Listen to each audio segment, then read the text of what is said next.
Hello everyone, welcome back to Buried Files. Tonight we bring you 7 of the most disturbing, true psychopath horror stories that have ever been documented.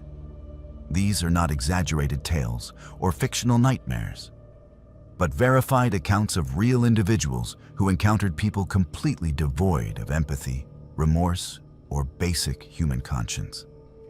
What makes these stories particularly chilling is not the violence or supernatural elements, but the cold, calculated nature of the predators involved.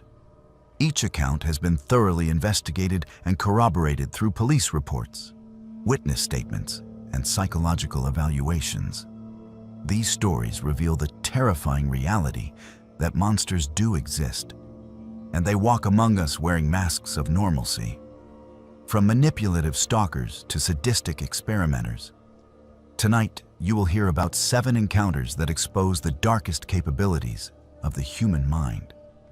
If you appreciate authentic, true horror content that explores the genuine darkness that exists in our world, subscribe to Buried Files and activate the notification bell so you never miss our deep dives into documented cases of human evil.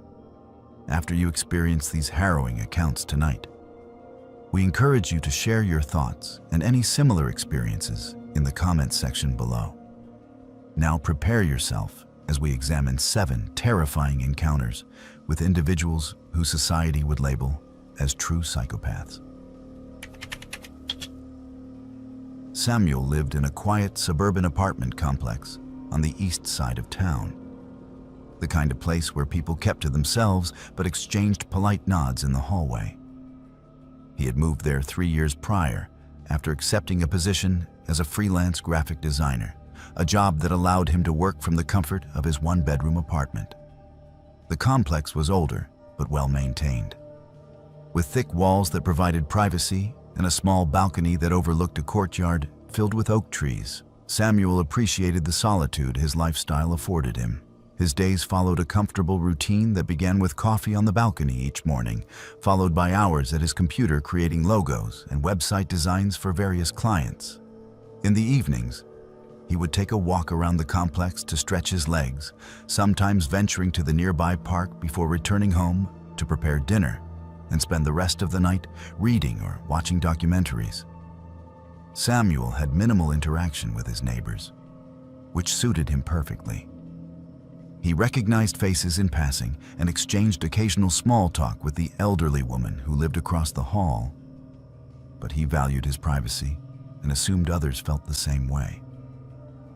The man who lived in the apartment directly above him was someone Samuel had barely spoken to in all the time he had lived there.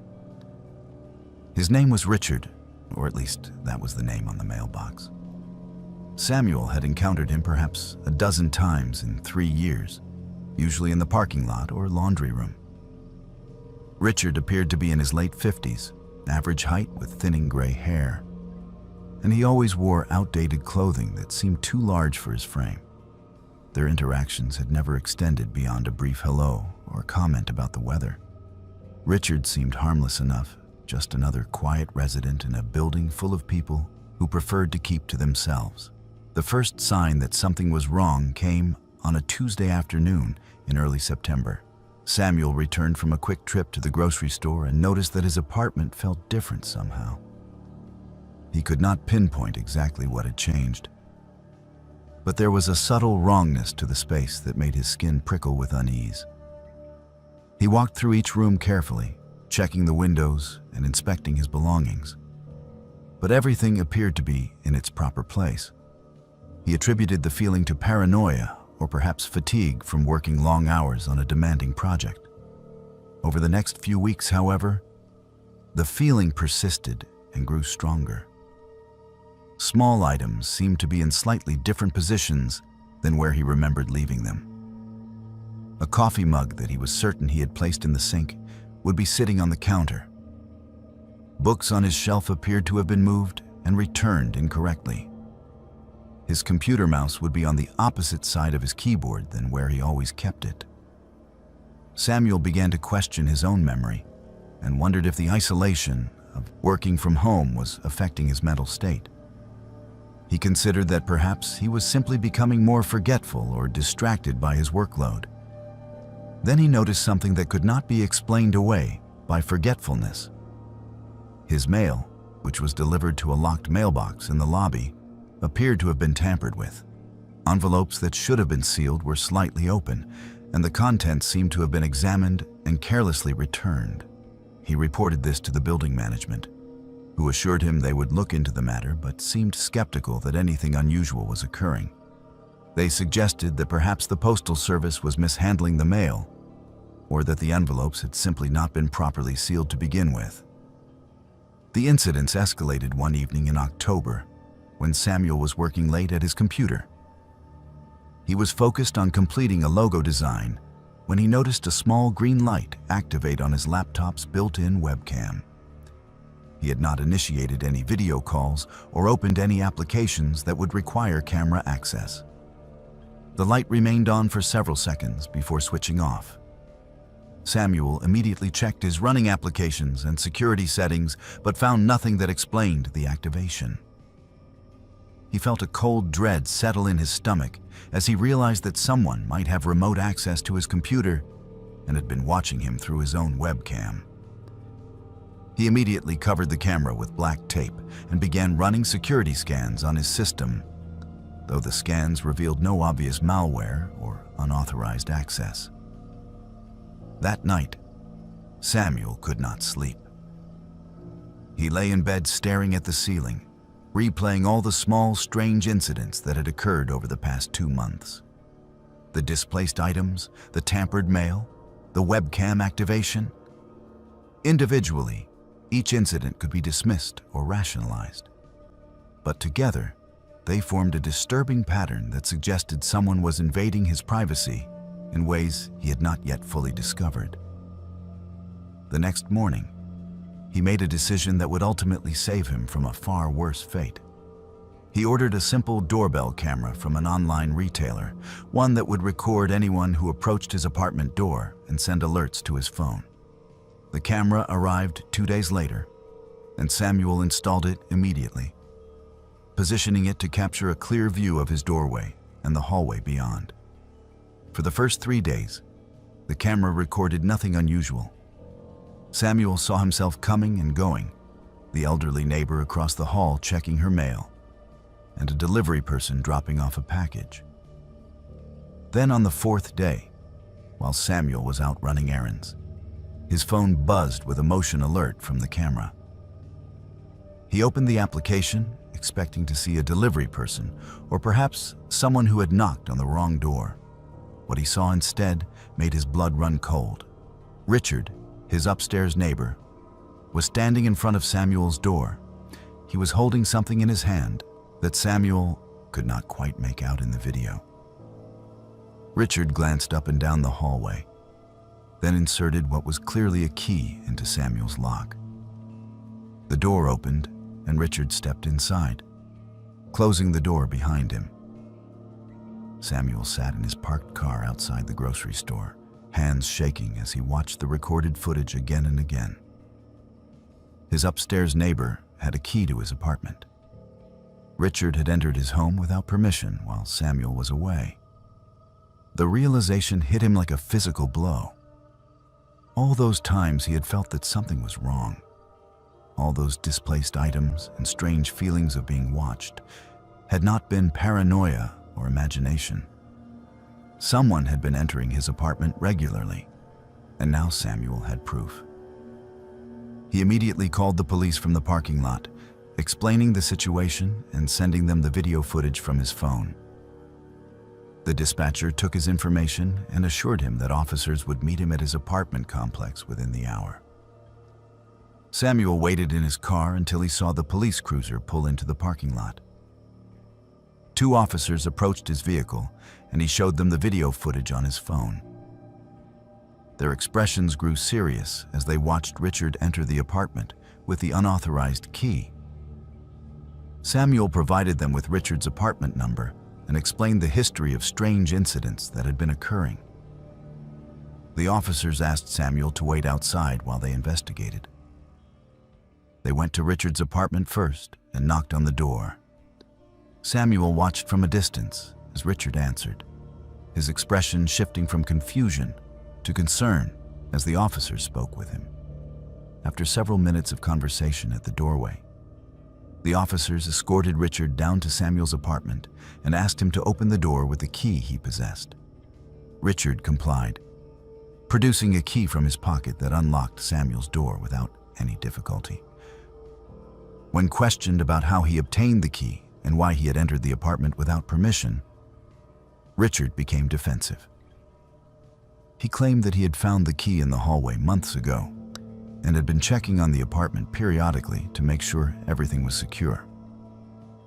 His explanation made no sense and contradicted itself multiple times. The officers were not satisfied with his answers and asked if they could search Richard's apartment. Richard refused initially, but eventually agreed when the officers explained that they could obtain a warrant based on the video evidence of illegal entry. What the officers discovered in Richard's apartment was far more disturbing than anyone had anticipated.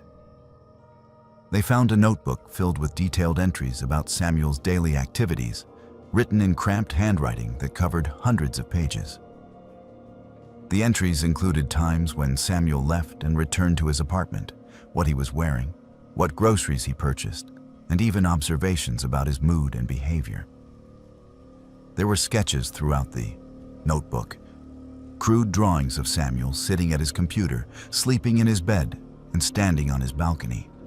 Richard had been surveilling Samuel with an obsessive level of detail for what appeared to be at least a year, possibly longer.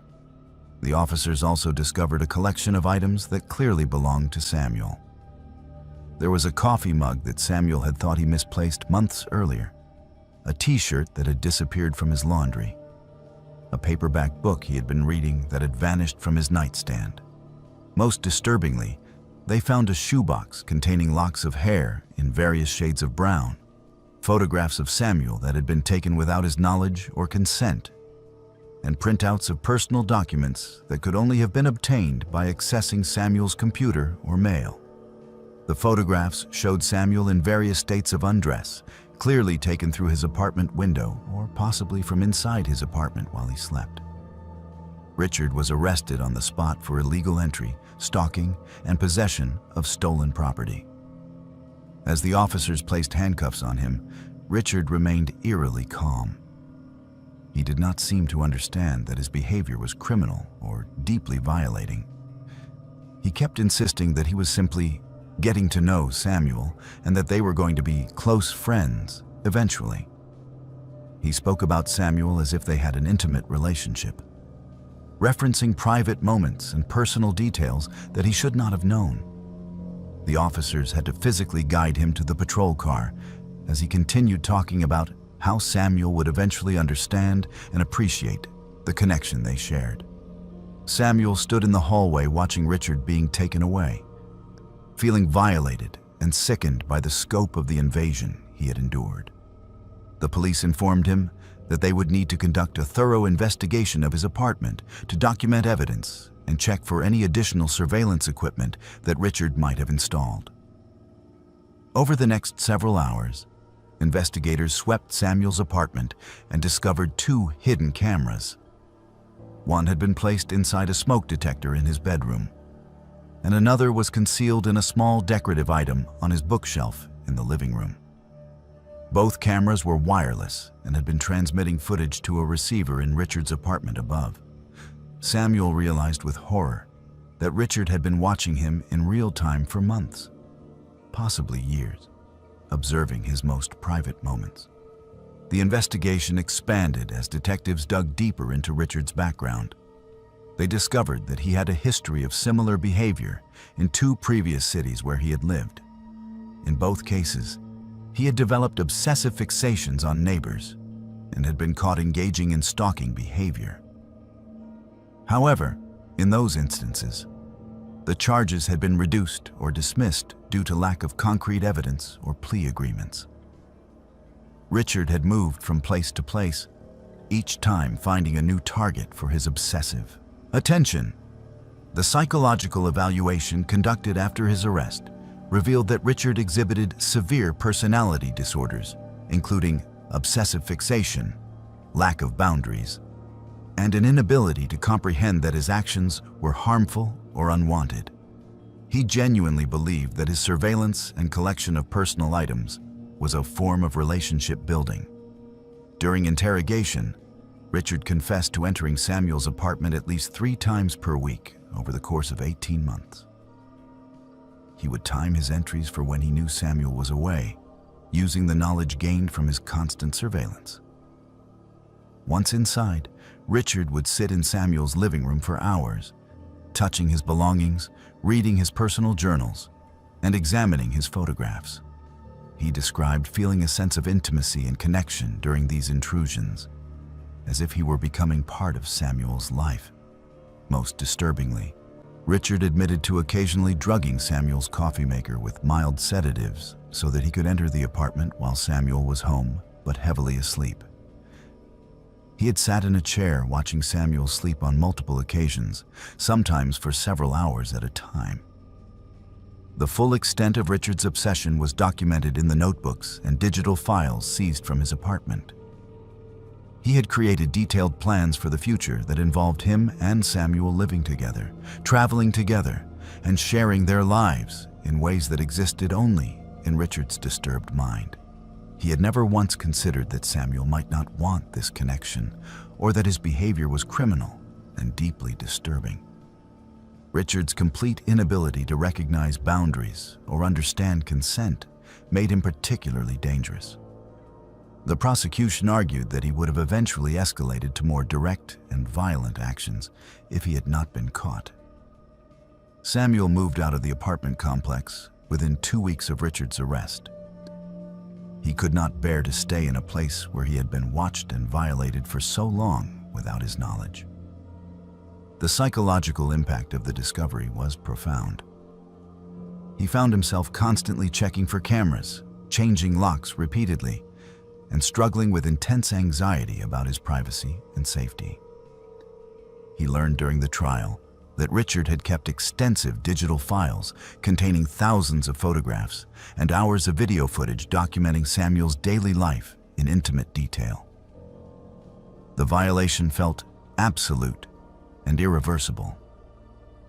Richard was eventually sentenced to 3 years in prison, followed by mandatory psychiatric treatment and a permanent restraining order.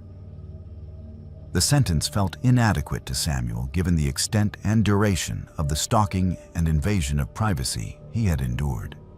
He attended every court hearing, wanting to face the man who had stolen his sense of security and privacy.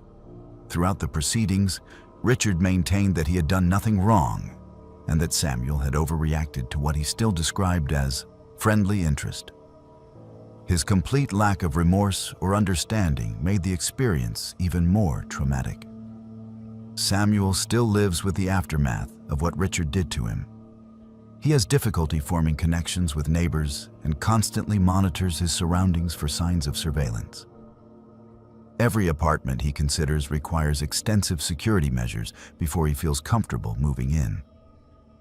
He researches his neighbors obsessively and maintains detailed records of everyone who lives near him, a behavior he recognizes as unhealthy but cannot stop. The therapy he attends helps him process the trauma, but some wounds do not fully heal. He knows that Richard will be released eventually, and despite the restraining order, Samuel fears that the obsession may not have ended. Some nights, he still wakes up thinking about those months when Richard sat in the darkness watching him sleep. And the knowledge that he was completely unaware during that time haunts him in ways that are difficult to articulate. The violation was not just physical, but psychological. A theft of the basic human right to privacy and safety in one's own home. Aria was a single mother who worked double shifts as a registered nurse at the county hospital. Her days began before sunrise and often did not end until well past dinner time. The demands of her profession were exhausting, but the pay was necessary to support herself and her 6-year-old daughter, Emma. Aria's ex-husband had left when Emma was 2 years old, and provided minimal financial support.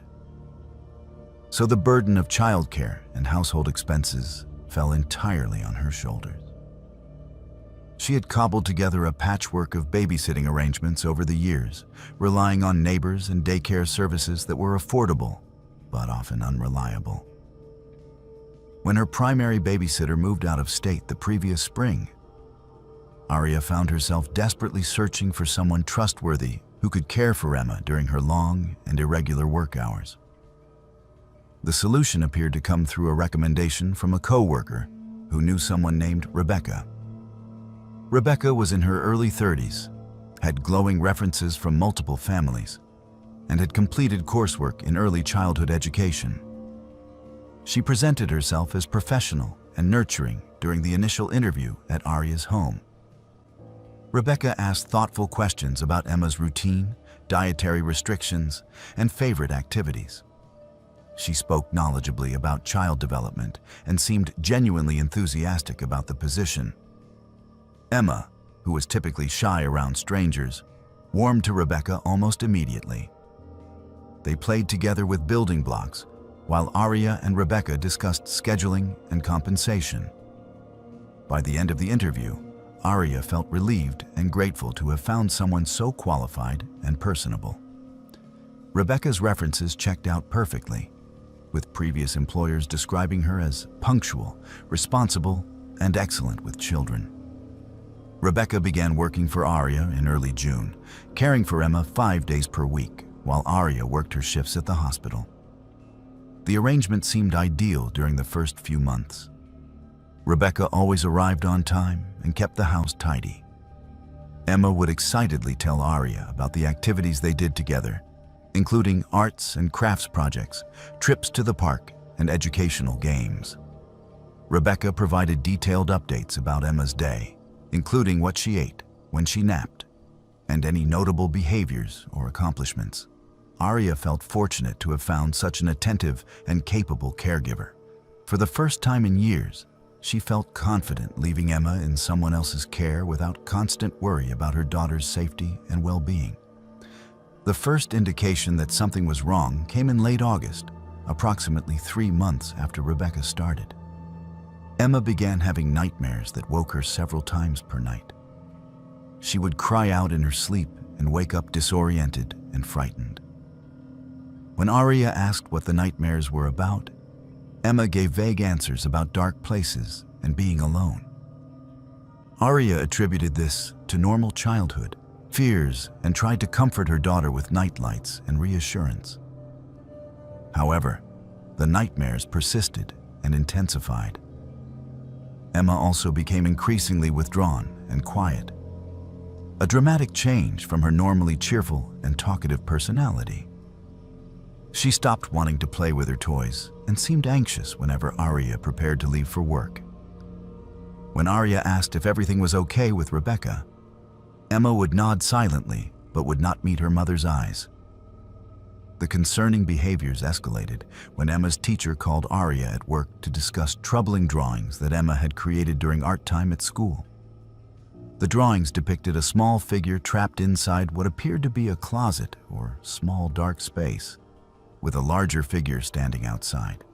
The teacher explained that Emma had drawn similar pictures multiple times and had become upset when asked to explain them. Aria left work early that day and sat down with Emma to gently ask about the drawings. Emma remained silent for a long time before whispering that Rebecca played games that scared her. When pressed for details, Emma became visibly distressed and said that Rebecca told her she was not allowed to tell anyone about their secret games or something bad would happen to Aria. The revelation sent ice through Aria's veins. She reassured Emma that no one would hurt Aria and that Emma would never be in trouble for telling the truth. Slowly and haltingly, Emma began to describe what had been happening during the days when she was alone with Rebecca. The babysitter would lock Emma in the hallway closet as punishment for minor mistakes like spilling juice or not cleaning up toys quickly enough. Emma would be left in the darkness for what felt like hours, sometimes missing meals. Rebecca would tell elaborate stories through the closet door about monsters that hurt little girls who told secrets to their mothers.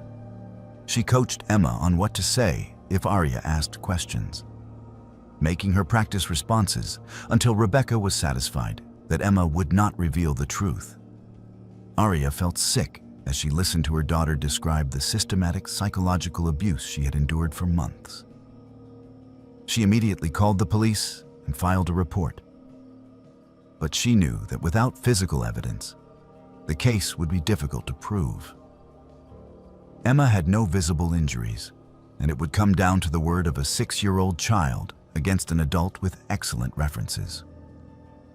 Arya made the decision to install hidden cameras throughout her home before confronting Rebecca or terminating her employment. She wanted concrete evidence of what was being done to her daughter.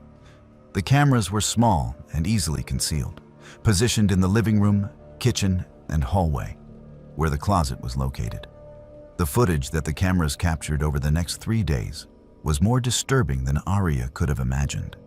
Rebecca's behavior when she believed she was unobserved was completely different from the warm and nurturing persona she displayed in Arya's presence. The very first day of recording showed Rebecca speaking to Emma in a cold, detached tone that lacked any warmth or emotion. When Emma accidentally knocked over a cup of water, Rebecca's expression did not change as she grabbed the child's arm and dragged her to the hallway closet. She pushed Emma inside and locked the door, then returned to the kitchen to prepare her own lunch as if nothing had happened. Emma's muffled crying could be heard on the audio, but Rebecca showed no reaction whatsoever. She ate her lunch slowly, checked her phone, and did not return to let Emma out for over 2 hours. The footage from the second day showed Rebecca conducting what she described as lessons. She made Emma sit perfectly still at the kitchen table, while Rebecca asked questions about what Emma would say if her mother asked about their day. If Emma's answer was not exactly what Rebecca wanted to hear, she would make the child repeat it again and again until the response was perfect. Rebecca's voice remained flat and emotionless throughout these sessions, treating Emma like a subject in an experiment rather than a child in her care. She showed no anger or frustration, just a methodical determination to control every aspect of Emma's behavior and responses. The most chilling footage came from the third day.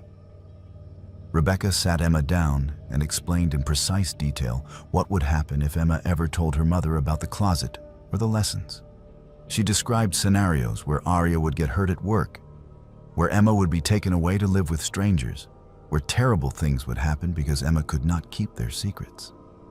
Her tone remained calm and matter-of-fact, as if she were explaining simple cause and effect rather than terrorizing a child with psychological manipulation. Emma sat frozen in fear, tears streaming down her face, while Rebecca continued speaking in that same emotionless voice. When Emma began to cry harder, Rebecca did not comfort her or show any concern. She simply told the child to stop crying because it was annoying and served no purpose. Arya watched the footage with her hands shaking and tears of rage and horror streaming down her face. This woman had been systematically abusing her daughter for months, and Arya had been completely unaware. She immediately copied all the footage to multiple devices and contacted both the police and an attorney. With concrete video evidence, the case against Rebecca was now undeniable. Arya also reached out to the families who had provided references for Rebecca, sharing what she had discovered and asking if their children had experienced anything similar.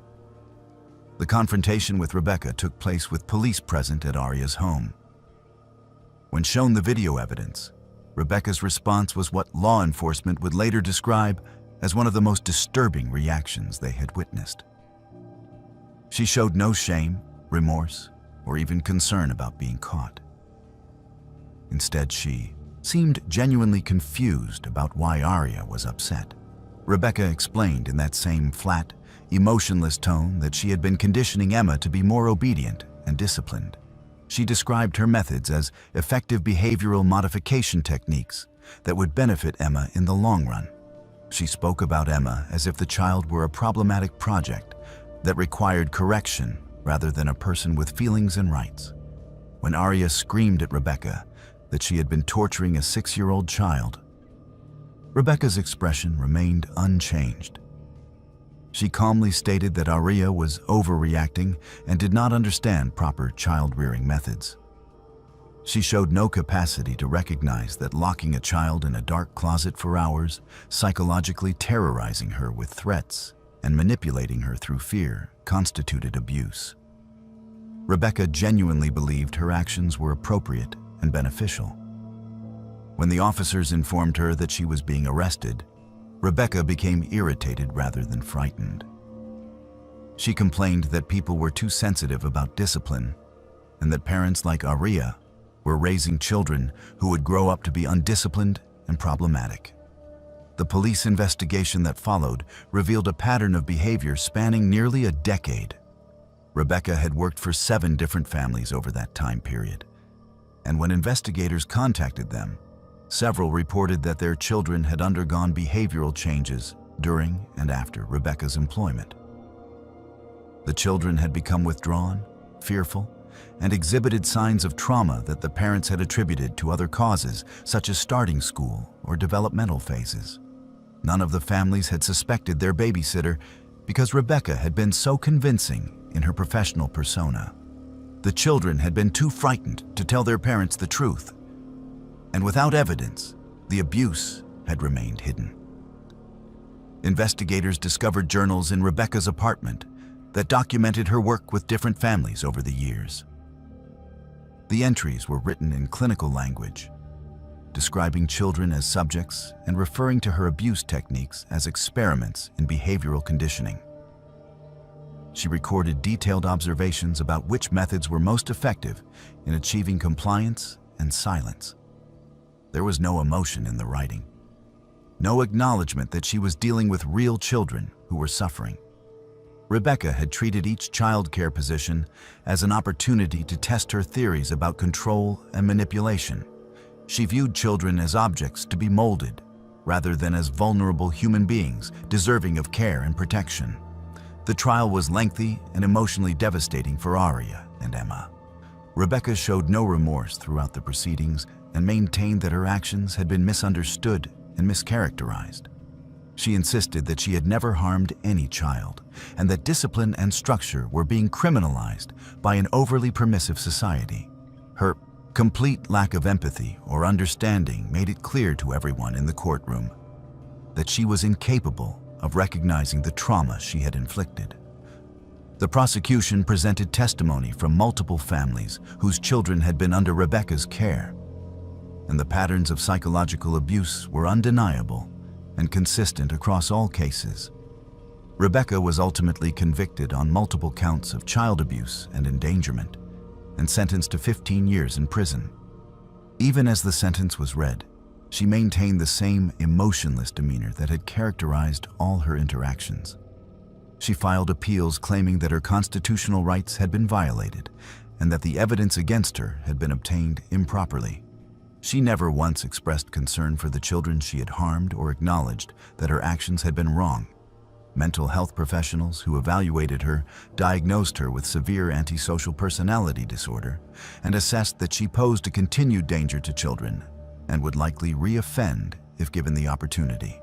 Emma required years of intensive therapy to recover from the psychological damage that Rebecca had inflicted. She struggled with anxiety, nightmares, and difficulty trusting adults. Arya carried overwhelming guilt for not recognizing the signs earlier and for leaving her daughter in the care of someone so dangerous. She joined advocacy groups pushing for more stringent background check requirements and better screening processes for childcare providers. She learned through her advocacy work that predators like Rebecca specifically sought positions of trust and access to vulnerable children, and that they were often skilled at maintaining convincing facades while committing abuse behind closed doors. The case raised troubling questions about how Rebecca had managed to abuse children across multiple families over nearly 10 years without being caught or stopped. The answer lay partly in her ability to manipulate both children and adults, but also in the isolation of individual families who had no way of knowing about her history. The children she abused were too young and too frightened to effectively communicate what was happening, and the psychological nature of her abuse left no physical evidence. It was only the hidden cameras in Aria's home that finally provided undeniable proof of what Rebecca was doing. Aria still thinks about the other children who were harmed by Rebecca in the years before Emma. Children whose parents never learned the truth about what their babysitter had done. She wonders how many others suffered in silence and carried trauma into their adult lives without ever understanding its source. The knowledge that someone so devoid of empathy and conscience had been welcomed into her home and given unrestricted access to her most precious person haunts Aria in ways that are difficult to express. Trust, once shattered so completely, is almost impossible to rebuild. David had been volunteering at Memorial County Hospital for nearly 2 years when staff members first began to notice the pattern. He was a familiar presence on the geriatric wing, a tall man in his mid-40s who always dressed in neat, casual clothing and wore a volunteer badge clipped to his shirt pocket. David worked a regular job during the weekdays as an insurance adjuster. But he dedicated his weekends to the hospital, arriving Saturday and Sunday mornings to spend time with elderly patients who had few or no visitors.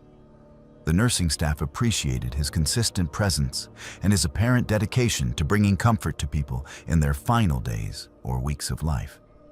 He would read to patients, help them with meals, and simply sit with them to provide companionship in what was often a lonely and frightening time. The hospital administration had been thrilled to have such a reliable volunteer. David had passed all background checks and had provided references from community organizations where he claimed to have volunteered previously. His application had been exemplary, and during his interview, he spoke eloquently about his desire to give back to the community and provide comfort to those who were suffering. He explained that he had lost his own grandmother to a long illness and had seen how much difference a caring presence could make during those difficult final days. The volunteer coordinator had been moved by his story and had immediately approved his application. David established a routine that took him from room to room on the geriatric wing. He would check with the nursing station to learn which patients had not received visitors that week, and he would prioritize spending time with the most isolated individuals. He carried a worn leather bag that contained books, magazines, and occasionally small gifts like flowers or puzzle books. Patients who were lucid enough to communicate often expressed gratitude for his visits, and several had specifically requested that David be notified when he was not on shift so that he could come read to them or simply sit with them. However, a night shift nurse named Patricia began to notice something troubling. Several of the patients who David visited regularly seemed unusually distressed after his departures. An elderly man named Mr. Harrison, who had been in relatively good spirits despite his declining health, became withdrawn and anxious following David's weekend visits. Mrs. Chen, a woman with mild dementia who was typically pleasant and calm, would become agitated and tearful on Sunday evenings after David had spent time with her. Patricia mentioned her observations to other staff members, but most dismissed her concerns as coincidental or attributed the behavior changes to the natural progression of the patient's conditions. The situation reached a critical point when a family member arrived unexpectedly to visit her father on a Saturday afternoon. The daughter, whose name was Jennifer, had driven 3 hours from out of state and arrived outside of normal visiting hours. She went directly to her father's room and heard voices inside. When she opened the door, she found David sitting beside her father's bed. Her father, Mr. Bowman, was crying quietly, and David was speaking to him in a tone that Jennifer immediately recognized as cruel, despite the soft volume. She stood frozen in the doorway, as David told Mr. Bowman that his children only visited out of obligation and were actually relieved that he was dying because he had been a burden on them for years. Jennifer's shock quickly turned to rage. She demanded to know who David was and what he thought he was doing speaking to her father that way. David stood up calmly, his expression neutral, and explained that he was a hospital volunteer having a difficult but necessary conversation with Mr. Bowman about acceptance and letting go. He spoke in a professional tone, claiming that therapeutic conversations sometimes involved confronting hard truths. Jennifer ordered David out of the room and immediately went to the nursing station to report what she had witnessed. David followed her and calmly reiterated his explanation to the staff, maintaining that Jennifer had misunderstood a therapeutic discussion. The nursing supervisor on duty took the complaint seriously and immediately notified the volunteer coordinator and hospital administration. An investigation was launched that same day. Jennifer provided a detailed written statement about what she had heard David saying to her father, and hospital security was instructed to review footage from cameras positioned in the hallways. While the cameras did not capture audio or show the interior of patient rooms, they did record David's movements throughout the hospital during his volunteer shifts. Security staff spent days reviewing footage and began to notice a disturbing pattern. David would enter patients' rooms and remain inside for extended periods, sometimes over an hour, with the door fully closed. This was unusual because volunteers were generally instructed to keep doors at least partially open, unless specifically requested otherwise by the patient. The footage also showed that David specifically targeted rooms of patients who were listed as having no recent visitors or whose families lived far away. He avoided rooms where family members were present or frequently visited.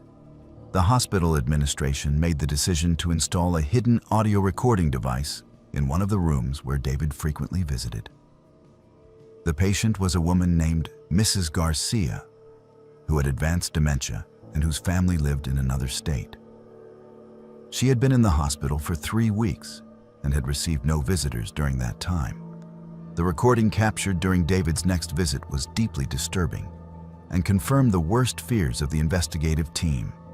David entered Mrs. Garcia's room with his usual friendly greeting, asking how she was, feeling, and whether she needed anything.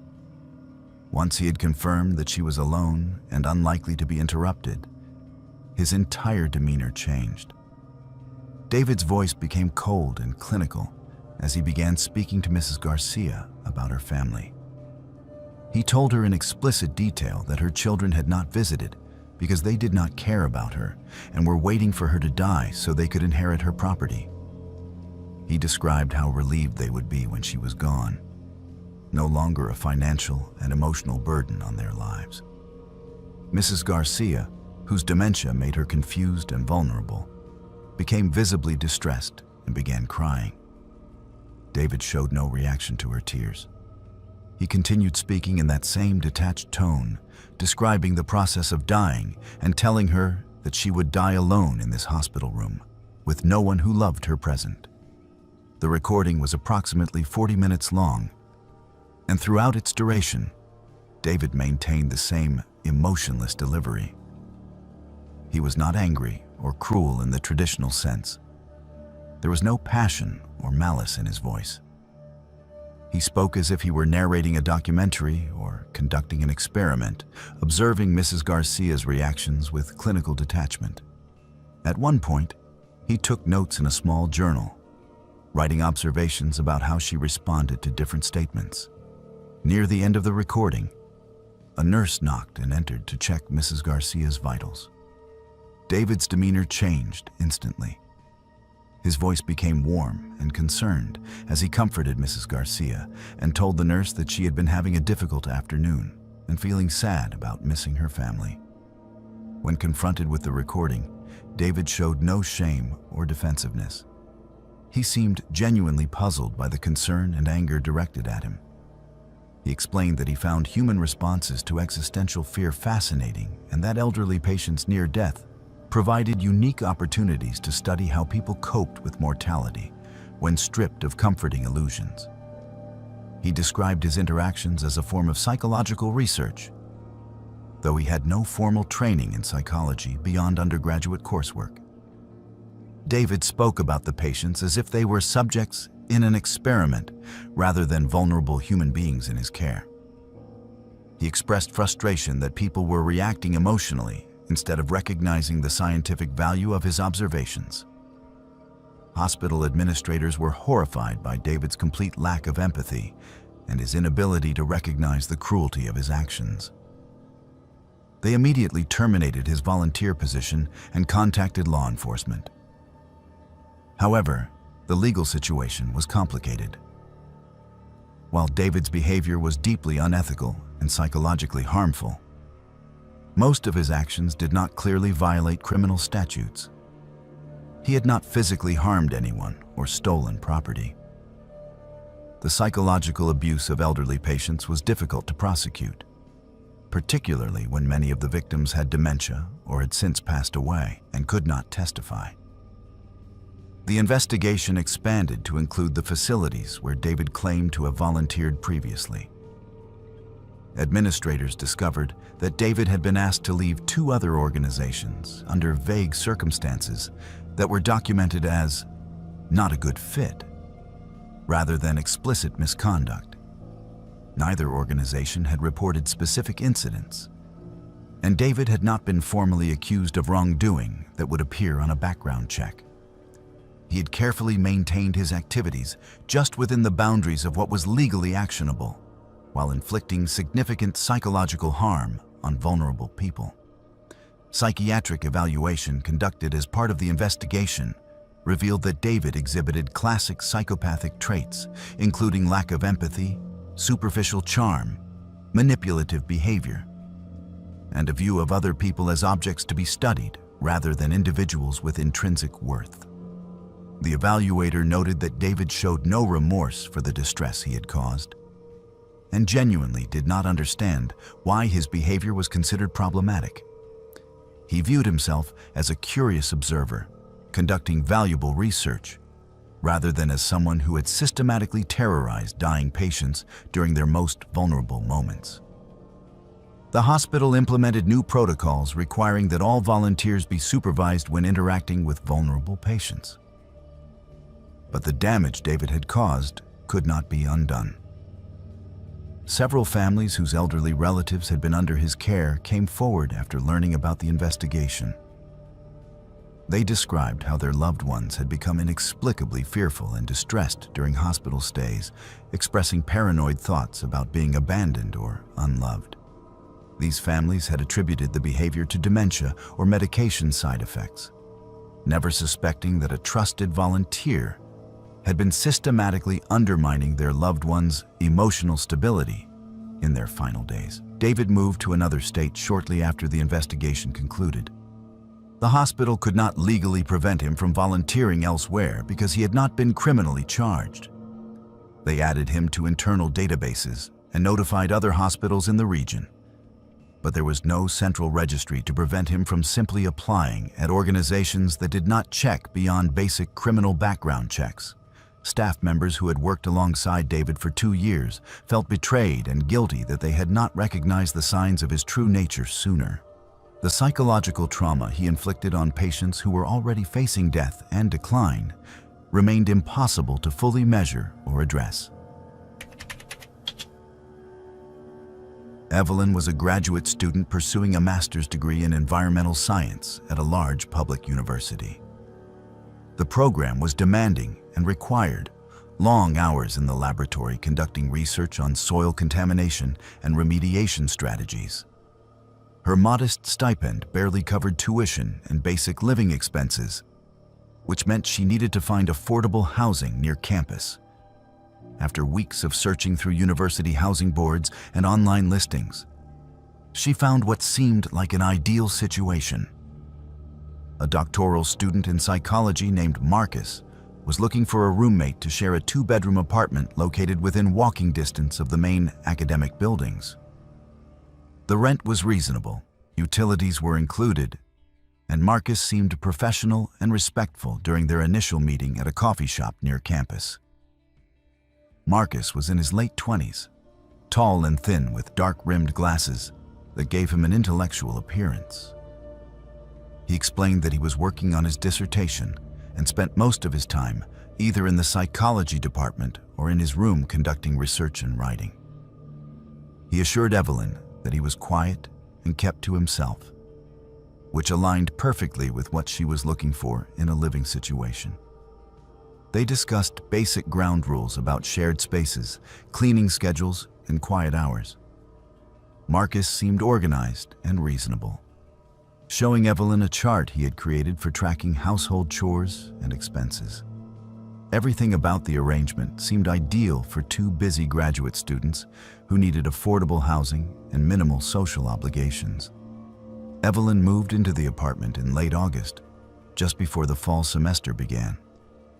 Her bedroom was small but adequate, with a window that overlooked a parking lot and enough space for her bed, desk, and a bookshelf. Marcus helped her carry boxes up the stairs and was polite and helpful during the move-in process. The first few weeks passed without incident. They maintained a cordial but distant relationship, occasionally crossing paths in the kitchen or living room, but mostly staying in their separate spaces. Marcus seemed to spend most of his waking hours either away at the university or closed in his room working on his computer. Evelyn appreciated the quiet environment, which allowed her to focus on her coursework and research responsibilities. The first sign that something was wrong came in mid-September, when Evelyn began experiencing unusual sleep disturbances. She would go to bed exhausted after long days in the laboratory, but would wake up feeling even more tired than when she had gone to sleep.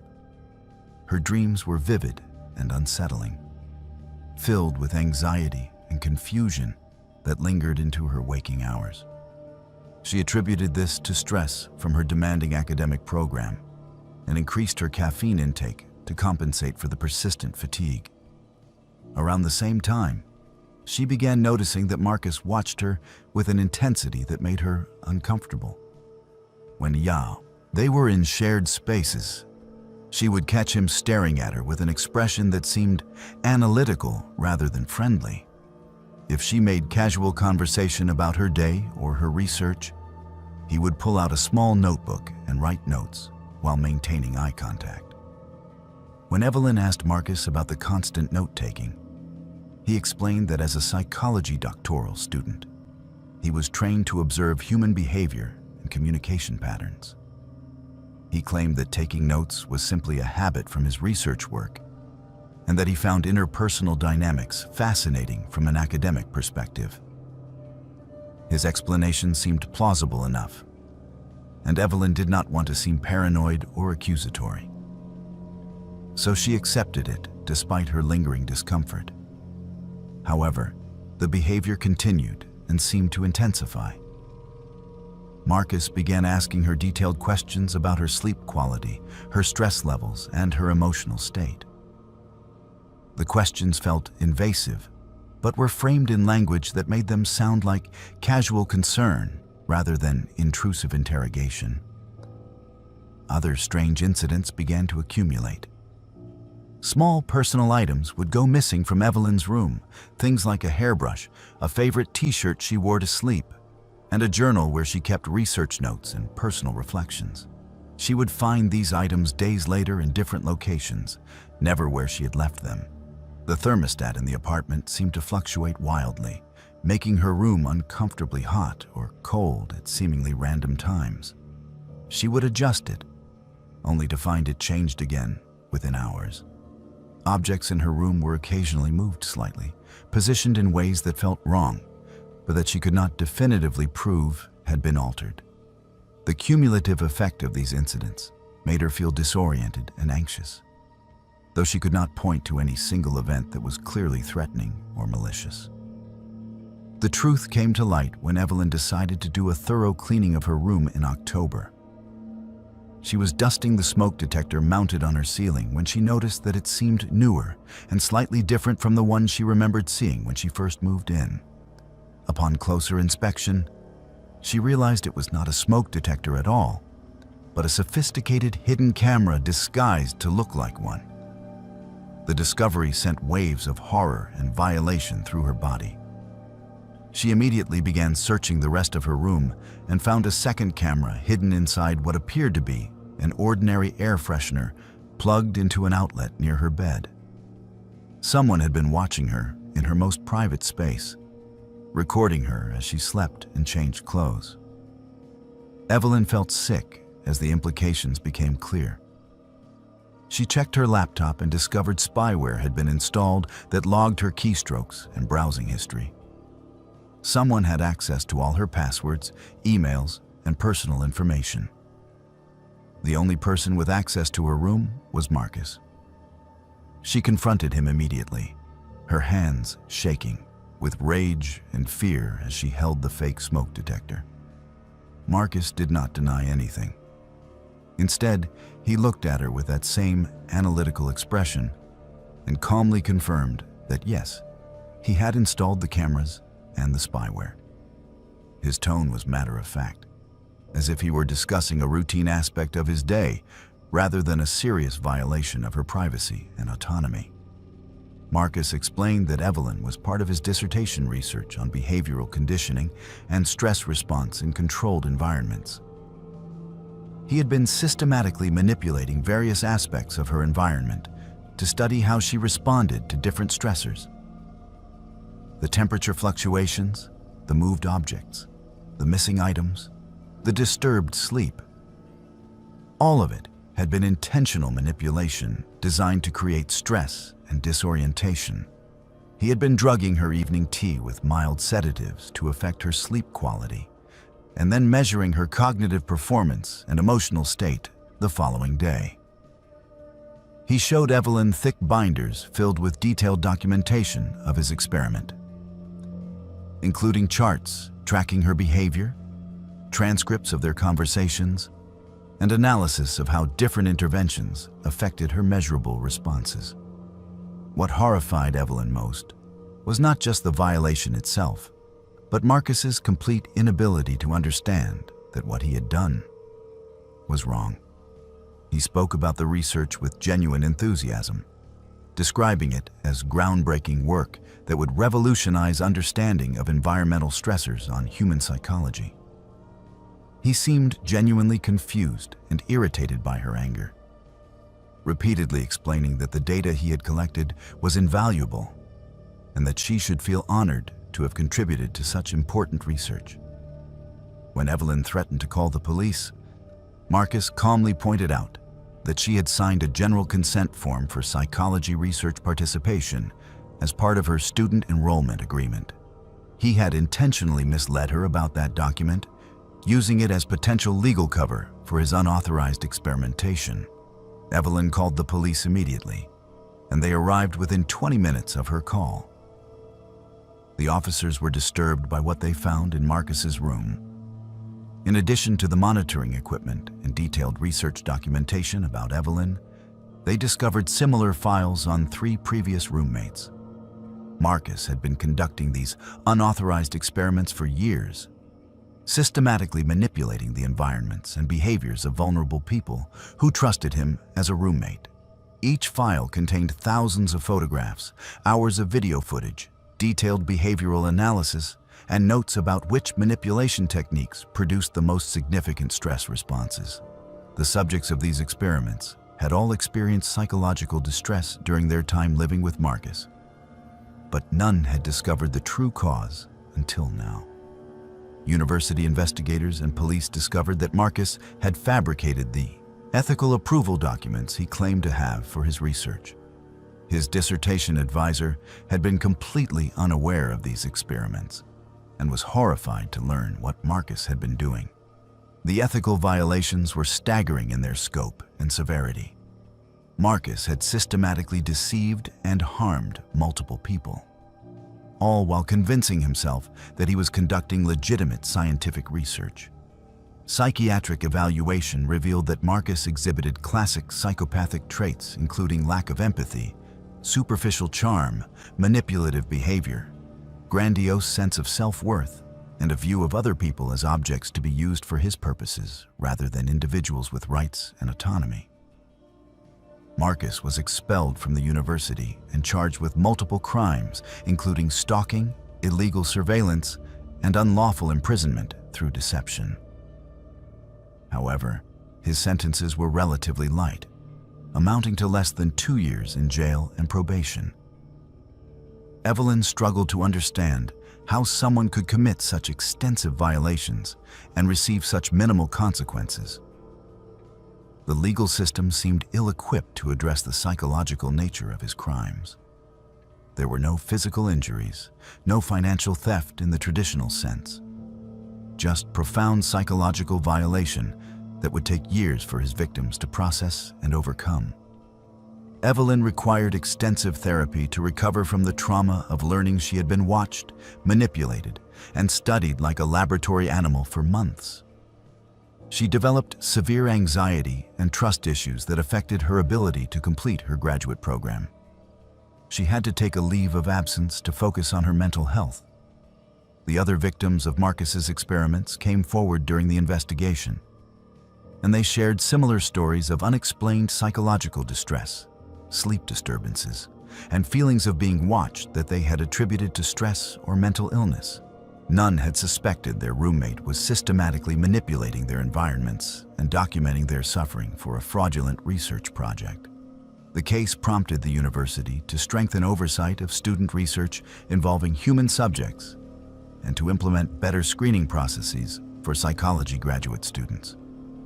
However, the damage Marcus caused to multiple people over several years could not be undone. Evelyn learned that Marcus's previous roommates had also struggled with anxiety, paranoia, and other psychological issues during and after living with him. They had all thought they were experiencing normal stress responses to graduate school, never knowing they were being deliberately traumatized by someone they trusted. The knowledge that such profound violation could occur in what should have been a safe living space fundamentally changed how all the victims viewed trust and safety.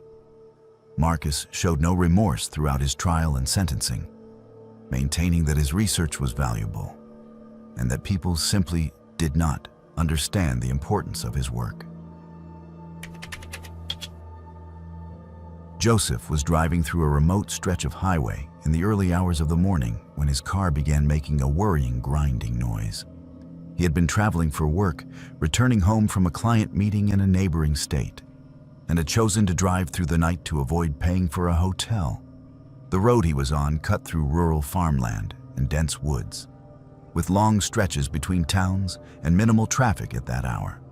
When the grinding noise escalated to a loud knocking sound and the car began to lose power, Joseph guided it onto the shoulder and watched with sinking dread as the engine died completely. He tried restarting it several times, but the car refused to turn over. He was stranded on a dark road with no visible lights from houses or businesses in any direction. Joseph pulled out his cell phone and discovered he had no signal. The remote location meant he was beyond the reach of cell towers, leaving him completely cut off from any way to call for help. He got out of the car and looked up and down the empty highway, seeing nothing but darkness punctuated by occasional reflective road signs. The night air was cold, and he could see his breath forming clouds in the beam of his phone's flashlight. He was dressed in business casual clothing that was inadequate for spending hours outside in the October chill. Joseph estimated he was at least 15 miles from the nearest town he had passed through, too far to walk in the dark on an unfamiliar road. For over an hour, Joseph sat in his disabled car watching for any sign of approaching headlights. A few vehicles passed, but none stopped despite his attempts to flag them down. He was beginning to seriously worry about his situation when he finally saw headlights approaching from behind. A pickup truck slowed as it neared his car and pulled onto the shoulder behind him. Joseph felt a wave of relief as he got out to meet his potential rescuer. A man stepped out of the truck, appearing to be in his late 30s, with a friendly smile and an offer to help. He introduced himself as Cole and asked what the problem was. Joseph explained about the engine failure and his lack of cell phone signal. Cole walked around the car, looked under the hood, and said he knew a bit about engines, but could not fix it here on the roadside. Cole offered to drive Joseph to the nearest town where there was a gas station with a phone and a tow truck service. Joseph gratefully accepted the offer and retrieved his wallet and phone from the car before climbing into the passenger seat of Cole's truck. The interior smelled faintly of chemicals, something sharp and unpleasant that Joseph could not quite identify. He noticed the truck bed was covered with a tarp that appeared to be concealing something, but he could not see what in the darkness. Cole seemed friendly enough as they drove, asking Joseph about where he was coming from and where he lived. The conversation felt normal at first. Just two strangers making small talk during an unexpected late-night encounter. After about 10 minutes of driving, Joseph began to notice that Cole seemed to be taking turns that led away from the direction of town rather than toward it. When he mentioned this observation, Cole gave vague explanations about shortcuts and avoiding construction zones. His tone remained friendly, but his answers did not quite make sense. Joseph felt the first stirrings of unease in his stomach. He looked more carefully at his surroundings and realized they were driving deeper into rural areas with fewer and fewer signs of civilization. The chemical smell in the truck seemed stronger now, and Joseph noticed dark stains on the floor mat near his feet that looked disturbingly like dried blood. Cole began asking more specific and personal questions. He wanted to know if anyone was expecting Joseph tonight, if anyone knew his exact route, if he had family waiting for him. The questions felt wrong, too pointed and deliberate. Joseph gave evasive answers, claiming people were expecting him soon and would be worried if he did not arrive. Cole's friendly demeanor began to slip. His smile became fixed and unnatural, and his eyes took on a calculating quality that made Joseph's skin crawl with fear. They passed the turn that would have led into town, and when Joseph protested, Cole ignored him completely. The pretense dropped entirely when Cole spoke again. His voice had changed, becoming flat and emotionless in a way that was more frightening than anger would have been. He told Joseph that accepting help from strangers was a dangerous thing to do. He described in disturbing detail what he had planned for Joseph, speaking in the same tone someone might use to discuss their grocery shopping list. Cole mentioned previous travelers he had picked up on this same stretch of road, providing specific details about what had happened to them that left no doubt he was telling the truth. He spoke about their fear and their pleas with what sounded like clinical interest rather than sadistic pleasure. It was as if he were describing laboratory experiments rather than the torture and murder of human beings. Joseph's mind raced as terror flooded through his body. He was trapped in a moving vehicle with someone who had just calmly explained plans to kill him. Cole was not driving fast, maintaining a steady, moderate speed that suggested he was confident and in no hurry. They were on a narrow rural road with dense woods on both sides. Joseph knew his only chance was to escape from the truck, regardless of the risk of injury. He waited for a moment when Cole had to slow down for a sharp curve in the road. As the truck decelerated, Joseph grabbed the door handle and threw himself out of the moving vehicle. He hit the pavement hard and rolled several times before coming to rest on the gravel shoulder. Pain exploded through his body from multiple points of impact, but adrenaline kept him moving, scrambled to his feet, and ran directly into the woods, hearing the screech of brakes behind him as Cole stopped the truck. Joseph crashed through undergrowth and low branches, running blindly in the darkness with no sense of direction except away from the road. He could hear Cole calling after him in that same emotionless voice, telling him to come back to the truck as if Joseph were a misbehaving child rather than someone fleeing for his life. Joseph ran until his lungs burned and his legs threatened to give out beneath him. He found a dense thicket of bushes and crawled into the center of it, trying to control his ragged breathing and remain completely silent. Through the darkness, he could see the beam of a flashlight sweeping through the trees. Cole was searching for him with methodical efficiency, moving through the woods in a grid pattern, and stopping periodically to listen for sounds of movement. The search went on for what felt like hours, but was probably closer to 30 or 40 minutes. Cole's voice would occasionally drift through the trees, calling out observations about how far Joseph could not have gotten and how the woods would be difficult to navigate in the dark. Joseph remained frozen in his hiding place, ignoring the cold and the pain from his injuries. He watched the flashlight beam sweep past his position multiple times, coming close enough that he was certain Cole would see him. Each time the beam moved on without stopping, Joseph held his breath and prayed for the search to end.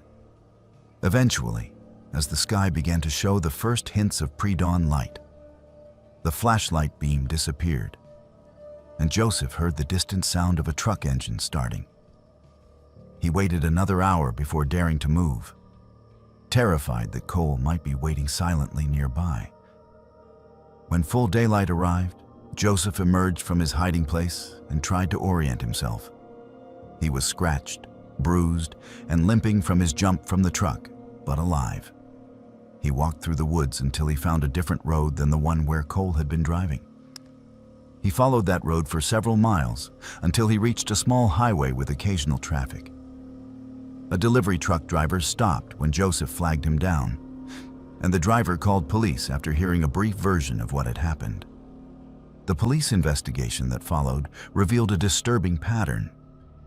The area where Cole had been driving Joseph was known to law enforcement as a location where several people had gone missing over the past 5 years. Investigators found multiple illegal dump sites in the woods near where Cole had been taking Joseph. While no bodies were recovered, evidence at these sites strongly suggested foul play.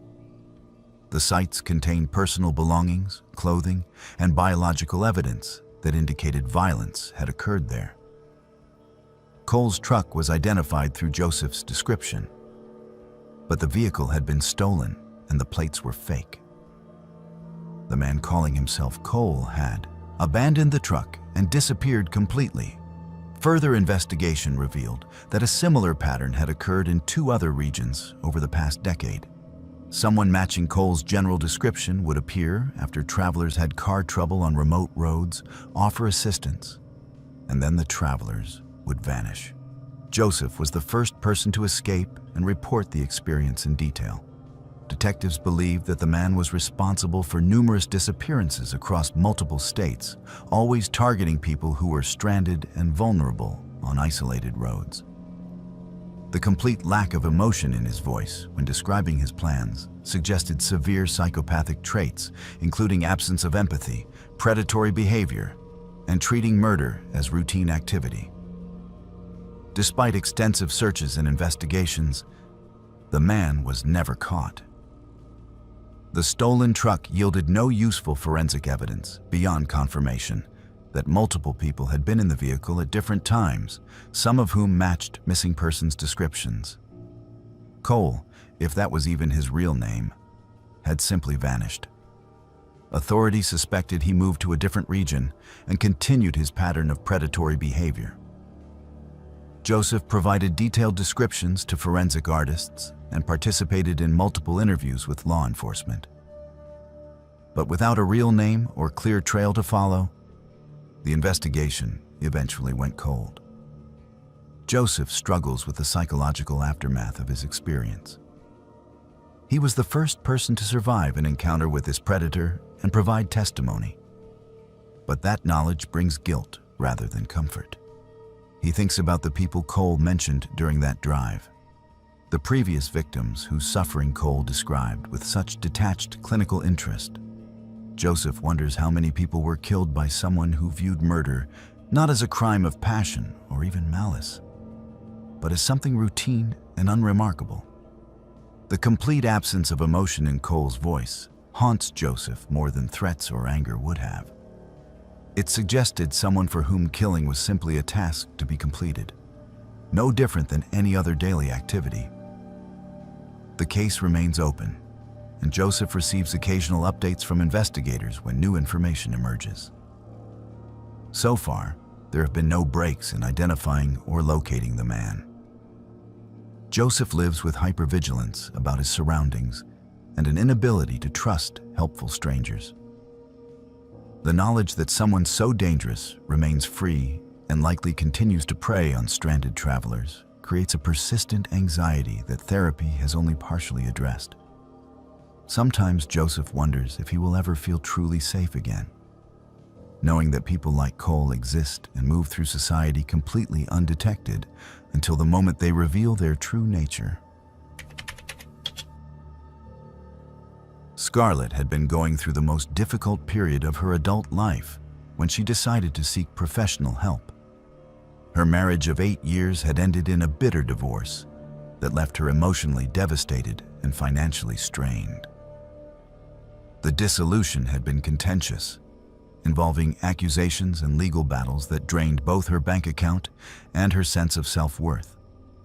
Friends had encouraged her to talk to someone, to process the trauma and rebuild her confidence.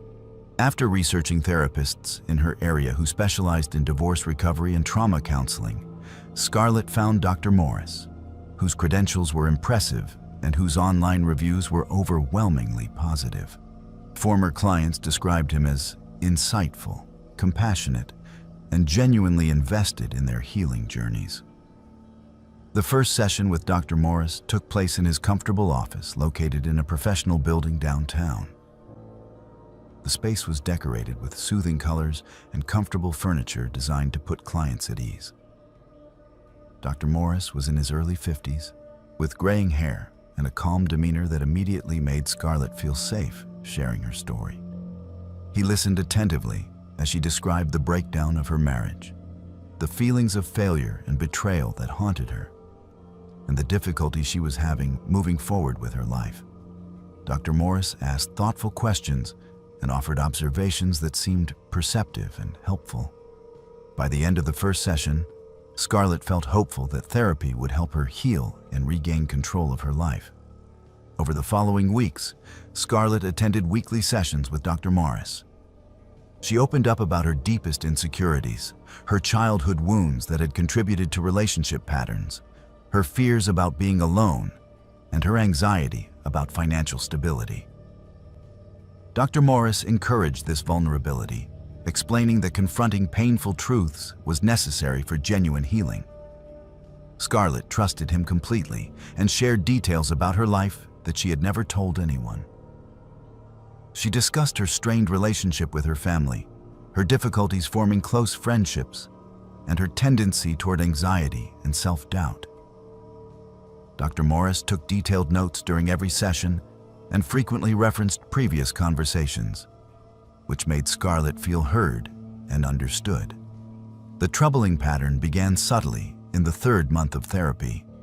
Scarlett mentioned during a session that she was anxious about her financial situation and worried about making ends meet on her single income.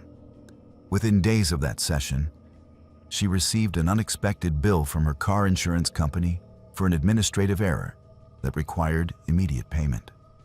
A few days later, her landlord informed her that there would be a rent increase starting the following month.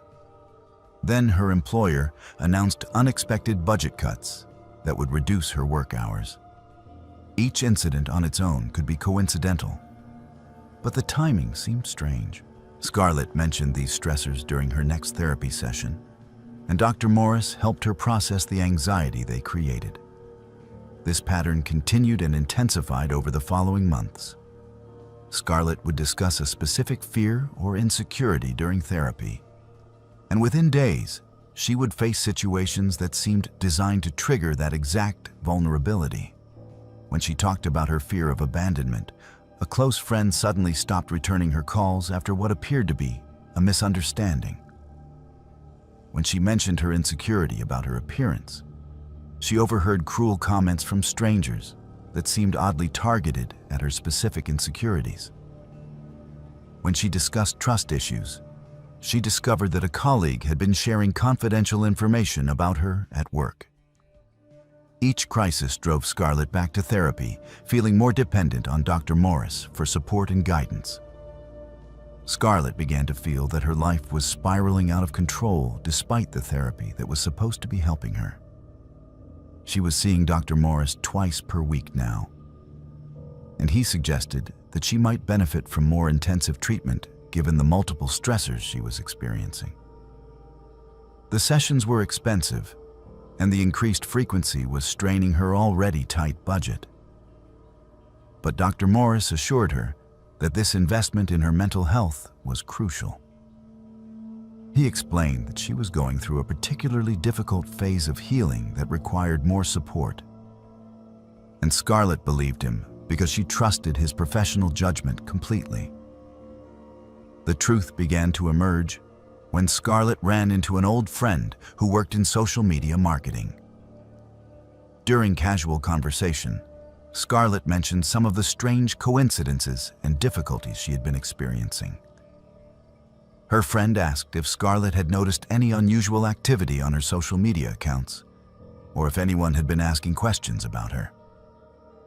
This question struck Scarlett as odd, and she pressed for more information. Her friend explained that she had seen what appeared to be fake profiles interacting with Scarlett's friends and family members, asking questions and stirring up misunderstandings.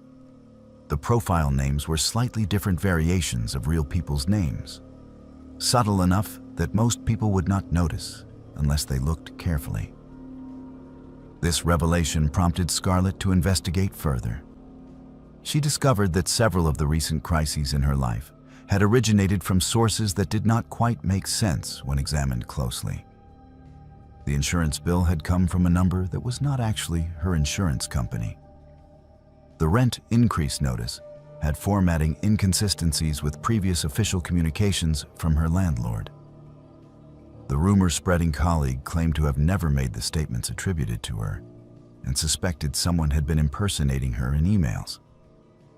As Scarlett pieced together these inconsistencies, a horrifying picture began to form. Someone had been systematically manipulating her life, creating crises and conflicts designed to keep her in a state of emotional turmoil. The possibility that Dr. Morris could be involved seemed unthinkable at first. He was a licensed professional bound by ethical codes and dedicated to helping people. However, Scarlett could not ignore that he was the only person who knew about all of her specific fears and vulnerabilities.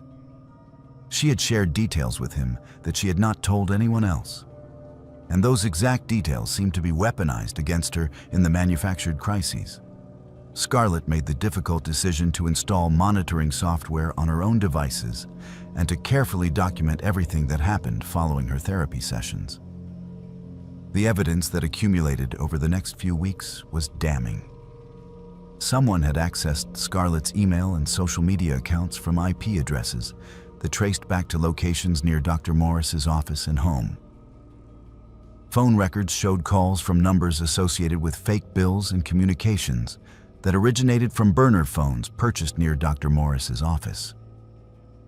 Most conclusively, Scarlett set up a hidden camera in her home and caught footage of someone entering her apartment while she was at work. The person was not clearly visible, but they matched Dr. Morris's general build and had a key that should not have existed. They left behind a manipulated bill that was designed to create financial stress.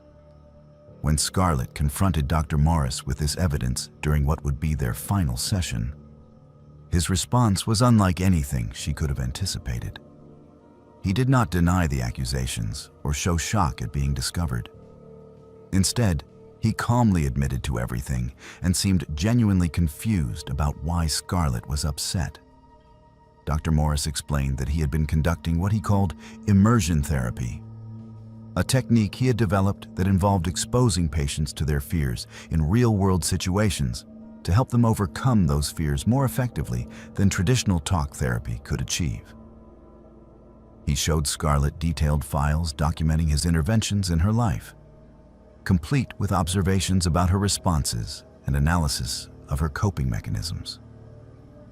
Dr. Morris spoke about his methods with pride rather than shame. He explained that creating controlled crises allowed him to observe how patients handled stress in authentic situations rather than hypothetical scenarios discussed in an office. He genuinely believed that his approach was innovative and therapeutically valuable. When Scarlett pointed out that she had been suffering tremendously and that he had violated her privacy, autonomy, and trust in horrifying ways, Dr. Morris seemed irritated rather than remorseful. He insisted that traditional therapy was ineffective and that his methods produced better results, even if patients did not appreciate them during the process. He viewed Scarlett's anger as an unfortunate but temporary side effect of treatment, rather than a justified response to severe ethical violations. Scarlett immediately reported Dr. Morris to the state licensing board and to law enforcement. The investigation that followed revealed a pattern of similar behavior spanning over a decade. Dr. Morris had been systematically manipulating the lives of numerous patients, orchestrating crises and conflicts while convincing them they needed more intensive and expensive therapy to cope with the situations he himself had created. Other patients came forward with stories that mirrored Scarlett's experience. They described lives that fell apart while in therapy with Dr. Morris, relationships that deteriorated, jobs that were lost, and financial problems that mounted, all while Dr. Morris encouraged them to increase the frequency of sessions and depend more heavily on his guidance. Investigators discovered extensive documentation in Dr. Morris's office and home computer systems. He had kept detailed records of his interventions in patients' lives, written in clinical language that treated people as experimental subjects rather than vulnerable individuals seeking help. He had spent thousands of dollars on burner phones, fake identities, and tools for accessing patients' private information. He had contacted patients' family members, friends, employers, and landlords, while posing as researchers, concerned citizens, or other false identities, manipulating those relationships to create conflict and stress. The scope of his activities was staggering in both its extent and its callousness. What made Dr. Morris's actions particularly disturbing was his complete inability to recognize that he had done anything wrong. Throughout the investigation and subsequent legal proceedings, he maintained that his approach was therapeutic and that patients would eventually understand the value of his methods. He showed no empathy for the psychological damage he had caused or the lives he had disrupted. Psychiatric evaluation revealed that Dr. Morris exhibited severe personality disorders, including narcissistic traits, lack of empathy, manipulative behavior, and an inability to recognize ethical boundaries. He had convinced himself that his innovation in therapy justified any means, and he viewed patients not as people deserving of care, but as subjects in experiments designed to validate his theories. Dr. Morris lost his license to practice and was charged with multiple crimes, including fraud, stalking, harassment, and computer crimes related to unauthorized access of personal information. However, his sentences were relatively light given the extensive harm he had caused. The legal system struggled to adequately address crimes that were primarily psychological rather than physical. Many of his actions existed in gray areas of the law, and proving specific damages was challenging when much of the harm was emotional and psychological rather than financial or physical. Scarlett required years of legitimate therapy to recover from the trauma of having her most vulnerable confessions weaponized against her by someone she trusted completely. She learned that several of Dr. Morris's former patients had attempted self-harm or experienced complete psychological breakdowns as a result of the orchestrated crises he created. Some had lost marriages, jobs, and custody of children due to the conflicts and problems he manufactured in their lives. The violation ran deep because these were people who had sought help during their most vulnerable moments, only to be systematically exploited and harmed by the professional they trusted to heal them. The case raised troubling questions about how Dr. Morris had maintained his practice for over a decade despite causing obvious harm to numerous patients. The answer lay partly in the isolated nature of therapy relationships and the tendency of suffering patients to blame themselves rather than their therapist when their lives deteriorated. Dr. Morris had also been skilled at documenting therapy in ways that made his interventions seem like standard treatment rather than manipulation. Patients who complained were dismissed as resistant to treatment or unwilling to do the difficult work of healing. Scarlett still struggles with trust and questions whether any aspect of her recovery during that time was genuine or simply another layer of Dr. Morris's manipulation. She advocates now for stronger oversight of mental health professionals and better mechanisms for patients to report unethical behavior without fear of being dismissed as mentally unstable. The knowledge that someone so fundamentally broken was given power over vulnerable people haunts her in ways that are difficult to articulate. Dr. Morris's conviction that he had done nothing wrong and that his methods were misunderstood makes his crimes even more disturbing, because it suggests he would continue the same behavior if given any opportunity. Owen worked as a software developer at a mid-sized technology company located in a suburban office park. The company employed approximately 200 people across various departments, including development, sales, marketing, and customer support.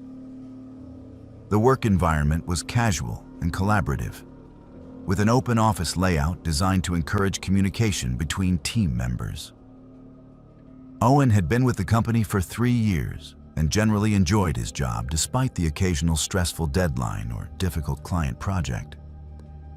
He kept to himself for the most part, preferring to focus on his coding work rather than engage in extensive office socializing. But he maintained friendly professional relationships with his immediate co-workers. Victoria worked in the customer support department, which was located in the same open office area as the development team. Her cubicle was adjacent to Owen's, separated only by a low partition that allowed for easy conversation between workstations. Victoria had joined the company about 6 months after Owen and had always been pleasant and outgoing. She would often strike up conversations with Owen about work-related topics, occasionally asking for technical help with customer issues, or simply chatting about weekend plans and current events. Owen appreciated having a friendly face nearby and enjoyed their casual interactions, though he never thought of their relationship as anything beyond cordial co-workers. Over time, Victoria's interest in Owen's life seemed to intensify in ways that initially felt flattering, but gradually became uncomfortable. She began asking increasingly personal questions about his daily routine, his living situation, his relationship status, and his family background. When Owen mentioned during one conversation that he lived alone in an apartment across town, Victoria's questions became more specific. She wanted to know exactly where he lived, what his commute was like, whether he felt safe in that neighborhood, and what he did in his free time. Owen answered these questions without much thought at first, assuming Victoria was simply making friendly conversation and showing genuine interest in getting to know her coworker better. The pattern of coincidental encounters began about 2 months into their friendship. Owen mentioned during a lunch break that he was a member of a particular gym near his apartment. The following week, Victoria announced that she had just joined the same gym and asked Owen about his workout schedule so they could potentially exercise together. Owen found this slightly odd, since the gym was not particularly close to where Victoria lived, based on what she had mentioned about her commute. But he did not think much of it. A few weeks later, Owen casually mentioned his favorite coffee shop where he often worked on weekends. Within days, Victoria began appearing at that same coffee shop on weekend mornings, always acting surprised to see Owen there and asking to join him at his table. These coincidences accumulated over the following months. Owen would mention a restaurant he liked, and Victoria would show up there.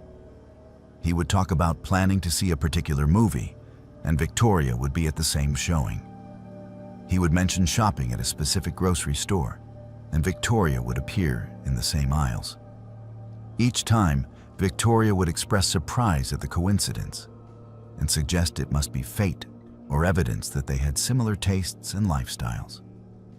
Owen began to feel increasingly uncomfortable with these encounters, but did not want to seem paranoid or accusatory. He convinced himself that perhaps they did simply have overlapping routines and preferences, though the frequency of these meetings seemed statistically improbable. The situation escalated when Owen's neighbor mentioned seeing a woman matching Victoria's description in the apartment building hallway on multiple occasions. The neighbor had assumed she was visiting someone in the building, but had never seen her actually enter any apartment. This information disturbed Owen deeply, as it suggested Victoria had been coming to his building for reasons she had never disclosed to him. Around the same time, Owen received a friend request on social media from an account using the name of his younger sister. The profile picture was blurry, and the account had no posting history, which seemed suspicious. Owen called his sister to verify, and she confirmed she had never created a new social media account. Someone had created a fake profile using her name and photograph. Owen began investigating and discovered that this fake account had been interacting with multiple members of his family and friend group, gathering information about his life through casual conversations and questions. The account had befriended his parents, his college roommate, and several cousins, always asking questions that eventually circled back to details about Owen's schedule, preferences, and personal history. Owen felt violated and frightened by this systematic gathering of information about his life. The only person who had shown this level of intense interest in him was Victoria, and the timing of the fake account's creation coincided with when Victoria had started working at the company. Owen reported Victoria to Human Resources, providing documentation of the fake social media account and explaining his concerns about her following him to various locations and showing up at his apartment building. The Human Resources Department took the complaint seriously and launched an investigation. They discovered that Victoria had been using her access to company systems to view Owen's personnel file multiple times, including information she had no legitimate business reason to access, such as his home address, emergency contact information, and salary details. ET Forensics revealed that she had been logging into systems beyond her authorized access level, exploiting a security vulnerability to gather information about Owen that should have been confidential. When confronted by Human Resources about these activities, Victoria's initial response was to claim that Owen had been encouraging her attention and that they had been developing a romantic relationship. She portrayed herself as a woman who had been led on by a co-worker who was now trying to distance himself unfairly. However, when presented with concrete evidence of the unauthorized system access and the fake social media account, her story began to fall apart. IT investigators had traced the fake account back to IP addresses associated with Victoria's home and mobile devices. They had also found messages on her work computer where she discussed gathering information about Owen with someone outside the company. Victoria's demeanor changed dramatically when she realized the evidence against her was overwhelming.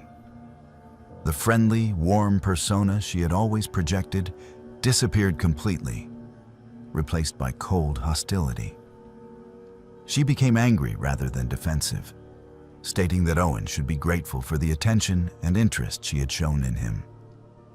She expressed resentment that he was rejecting her efforts to build a relationship, framing his complaints as ingratitude rather than legitimate concerns about stalking and privacy violation. Victoria showed no understanding that her behavior had been inappropriate, threatening, or illegal. Instead, she seemed to believe that her intense interest in Owen was flattering and that his negative reaction was a personal insult to her. The investigation expanded beyond just Victoria's interactions with Owen. Human Resources discovered that she had engaged in similar behavior at 2 previous jobs, both times fixating on male co-workers and gathering extensive personal information about them. In both previous situations, she had been asked to leave under confidential settlement agreements that prevented the companies from disclosing the specific reasons for her departure.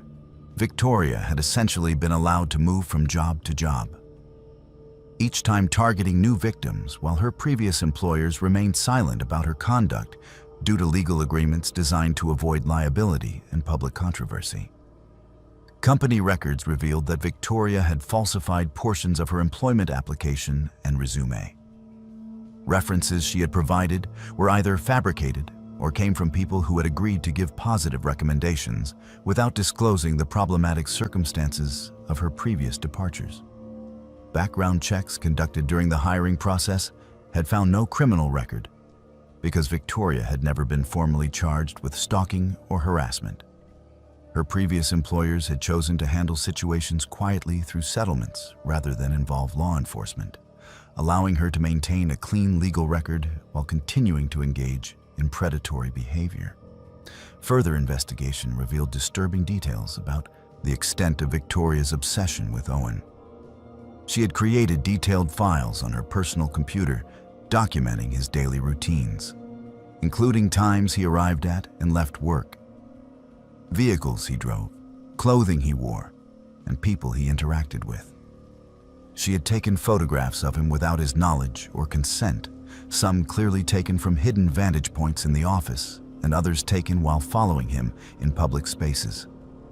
She had compiled information about his family members, romantic history, and personal vulnerabilities that she could only have obtained through extensive research and deception. Most troubling was evidence that Victoria had been planning to escalate her behavior beyond information gathering and coincidental encounters. Investigators found draft messages on her computer where she had written scripts for confronting Owen about their supposed relationship, complete with accusations designed to make him feel guilty for not reciprocating her feelings. There were also indications that she had been researching ways to sabotage Owen's professional reputation if he continued to reject her attention, including plans to file false complaints about his conduct or spread rumors about inappropriate behavior. Victoria was terminated immediately, and a restraining order was filed requiring her to stay away from Owen, the workplace, and Owen's residence. However, Victoria violated the restraining order multiple times over the following weeks, appearing at locations where Owen was known to frequent and attempting to contact him through various means, including burner phone numbers and new social media accounts. Each violation resulted in police reports, but Victoria was ultimately arrested only after she attempted to enter Owen's apartment building and was caught on security camera footage trying to bypass the locked entrance. Psychiatric evaluation conducted as part of the criminal proceedings revealed that Victoria exhibited traits consistent with erotomania, a delusional disorder characterized by the belief that another person is in love with them despite clear evidence to the contrary. She also showed signs of obsessive fixation, inability to accept rejection, lack of empathy for her target's distress, and manipulative behavior designed to create and maintain access to her victims. The evaluator noted that Victoria had convinced herself that her feelings for Owen were reciprocated, and that any resistance from him was simply a misunderstanding or test of her devotion rather than genuine rejection. Owen struggled with the professional and personal fallout from Victoria's stalking. Despite being cleared of any wrongdoing, several co-workers who had initially heard Victoria's version of events continued to view him with suspicion or discomfort. Rebuilding his professional reputation within the company required months of consistent behavior and transparency about what had actually occurred. Owen developed significant anxiety about forming any kind of friendly relationship with co-workers, never knowing whether casual friendliness might be misinterpreted as romantic interest or encouragement. The experience taught Owen that predators could exist in ordinary workplace environments, presenting themselves as friendly and normal, while systematically gathering information and planning escalating intrusions. What disturbed him most about Victoria was her complete conviction that she was the victim in the situation, that his refusal to accept her attention was a personal wrong committed against her rather than a reasonable response to threatening and violating behavior. She remained unable to recognize her conduct as stalking or harassment, viewing herself as someone who had been unfairly punished for caring too much about another person. Detective work revealed that Victoria had likely engaged in similar patterns of behavior throughout her adult life, targeting multiple men over the years with varying degrees of intensity. The men she had previously obsessed over had dealt with the situation by changing jobs, moving to different cities, or simply enduring the harassment until Victoria eventually moved on to a new target. Owen was the first person to formally report her behavior and pursue legal action, which brought some small measure of justice, but could not undo the months of violation and fear he had experienced. Victoria served minimal jail time and was released on probation with requirements for psychiatric treatment. However, Owen learned from his attorney that compliance with treatment recommendations could not be effectively enforced, and that Victoria's conviction that she had done nothing wrong made genuine rehabilitation unlikely. He lives with the knowledge that Victoria may continue to obsess over him, or may have already moved on to fixating on someone new. The restraining order provides some legal protection, but cannot prevent Victoria from monitoring his social media, gathering information about his life, or continuing to believe in the delusional relationship she constructed in her mind. Some violations are invisible and ongoing, existing in the mind of the perpetrator regardless of legal barriers or physical distance. Hello everyone, welcome back to Buried Files. Tonight we bring you 7 of the most disturbing true trucker horror stories ever shared from the endless highways, forgotten rest stops, and desolate back roads that crisscross the country. These are not campfire inventions, but first-hand confessions from drivers who live their lives in the dead hours when most of the world is asleep, and the road belongs to something else. Every account you are about to hear has been sourced from real testimonies, cross-checked where possible against police reports, local folklore, and long-haul chatter that has circulated on the CB for years. Some of these stories brush up against true crime, others hint at forces that defy rational explanation. But all of them come from people with nothing to gain by inventing what they saw. If you value slow burn, authentic horror that lingers long after the screen goes dark, subscribe to Buried Files and turn on all notifications so you never miss our next descent into the unknown. When you are finished listening, share your own experiences from the road or late-night encounters in the comments below, because your stories may be the next case we dig into. Now settle in as we roll into the long, dark stretches of highway, where truckers discover that some loads are heavier than they appear, and some things out there do not want to be passed.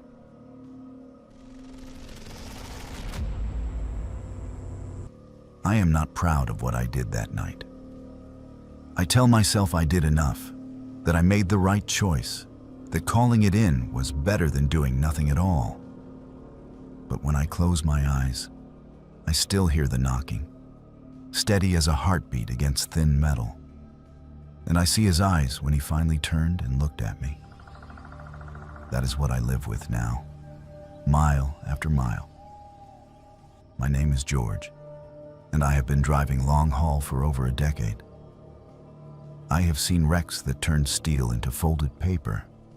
I have watched cars drift across 3 lanes like they were half asleep. And I have heard more lies over a counter at a truck stop than most people hear in their entire lives. Nothing ever followed me into my sleep until that night at the 4th bank on a lonely strip of interstate, just off exit 19. It was the kind of run dispatch loves to give to people who never say no. 4 overnight cash routes, all timed so tight that if you lost 10 minutes at each stop, you were already late. I did not like those runs. Too many eyes on you, too many people guessing what you had in the trailer. But the money was good, and my bills did not care that I preferred hauling dry grocery loads. By the time I rolled into the last bank lot, my clock read 12:17 in the morning. The street was almost empty, a couple of sodium vapor lights buzzing over the sidewalk and the blue glow of the ATM corner reflecting in the glass. The branch sat at the edge of one of those forgotten downtowns, nothing but closed shops, pawn signs, and bars with flickering neon. I did a slow loop of the lot like I always do, scanning the shadows, checking for anyone loitering around the ATM. The only other vehicle there was another tractor trailer parked along the far fence line, engine idling low. The rig had no company logo I recognized, just a plain white box and a cab that looked like it had not been washed in months. The curtains inside the sleeper were half drawn, a thin strip of darkness visible between them. The headlights were off, but the motor's rumble sat in my chest as I passed, a dull, constant vibration. I remember thinking it was odd. Someone else was running a graveyard shift to a small town bank like this. Then I told myself to mind my own business. Out here, minding your own business is not just a habit, it is survival. I backed my truck up to the service entrance, killed the lights, and let the engine idle. The security company wanted quick turnarounds. In, unload the locked containers, out. No lingering, no smoke breaks, no walks around the block. The guard inside buzzed me through the rear access door, barely glancing at my ID. His eyes were ringed with red, like he had not slept properly in weeks. We did not say much. Those places always feel too quiet, like the money is soaking up all the sound. I rolled the first cart down the short hallway, signed what needed signing, swapped out the sealed boxes for the empties, and headed back toward the door. On my second trip, I noticed it. 3 knocks. Muffled, dull, from somewhere beyond the wall behind the teller area. 3 slow, even taps, like someone rapping with their knuckles on the inside of a box. I stopped in the middle of the hallway, hands still on the cart. The guard glanced up from his clipboard. "You hear that?" I asked. He frowned, head tipped to the side. Silence. Just the faint hum of the building's air system and the soft click of fluorescent lights. "Hear what?" he said. I hesitated. I did not want to sound jumpy. "Nothing. Thought I heard something shift in the vault." He shrugged. "Place settles. Cameras would go off if anything was wrong." That was true, or at least, it was the answer he was paid to give. I finished the run, pushing the weight of money that was not mine across waxed tile. The whole time, the back of my neck prickled, waiting for that sound again. It did not come. When the last cart was empty and the paperwork was done, he buzzed me back out into the night. The parking lot air felt colder than it should, the kind that bites right through your jacket. My truck idled where I had left it, a comforting familiar shape between me and the rest of the darkness. Across the lot, the other rig still sat by the fence, engine rumbling, exhaust breathing out in steady white plumes. I was halfway to my cab when I heard it again. 3 knocks. This time there was no wall between us. It came from my right, from the direction of the other truck. 3 dull thuds against metal, followed by a pause long enough to make my heart start racing. I told myself it was freight shift. I told myself it could have been anything, a pallet tipping, a poorly strapped crate rocking in place. I took another step toward my cab. The 3 knocks came again. Louder, more deliberate. You can tell when someone is hitting a surface on purpose. There is rhythm to it, intention. It came from the back of the unmarked trailer. I stopped again, hand on my door handle, trying to decide how much I really wanted to know. I have heard all the stories about what people haul when nobody's asking questions. Drugs, weapons, sometimes worse. Human cargo is not just an urban legend. There are places where people vanish and never show up in any report. I could have climbed up into my cab, thrown it into gear, and never thought about that lot again. That is what a smarter man would have done. Instead, I found myself standing there in the cold, watching the blank white side of that trailer, waiting. "Hello?" a voice said. It was so faint at first that I thought I had imagined it. A whisper through cotton, muffled by inches of insulated steel. "Hello? Please, hey." My mouth went dry. The voice did not sound like a grown man. It sounded younger, tired, hoarse, like whoever was speaking had been at it for a long time. I forced myself to speak, glancing around the lot to make sure we were still alone. "You all right in there?" I called quietly, not wanting to draw attention from the street. Silence. Then the 3 knocks again, then clearer this time. "Is someone out there? Please, can you answer me?" My heart hammered against my ribs, hard enough to hurt. I looked at the tractor. The cab windows were too dark to see inside. The plate looked like it had been deliberately sprayed with grime. No numbers on the trailer, just a faint shadow where some decal used to be. "Hang on," I said. "Just hang on a second." I took a step toward the rear of the trailer, listening for any sign of someone in the cab. The engine kept its steady idle. No door opened, no shape moved behind the glass. The only sound was that quiet plea through metal. "They can hear you if you talk too loud," the voice whispered. "Please, before he comes back." Every instinct in me screamed to stop. Someone else's load, someone else's problem. I was a guy on a tight schedule with a certificate to sign and a family that needed my paycheck. You do not go tinkering with another driver's locks, not unless you want trouble. "Who is he?" I asked. The voice trembled. "He puts us in here. He says no one cares, that no one listens.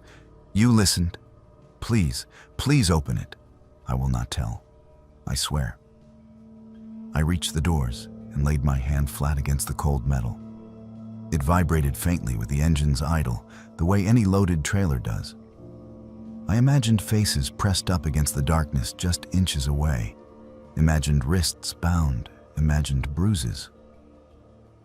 All the things I have seen written up in little paragraphs in the back pages of local news sites when they finally stumble into the light. I also imagined what would happen if whoever owned that rig came around the corner right then and saw me with my hands on his doors.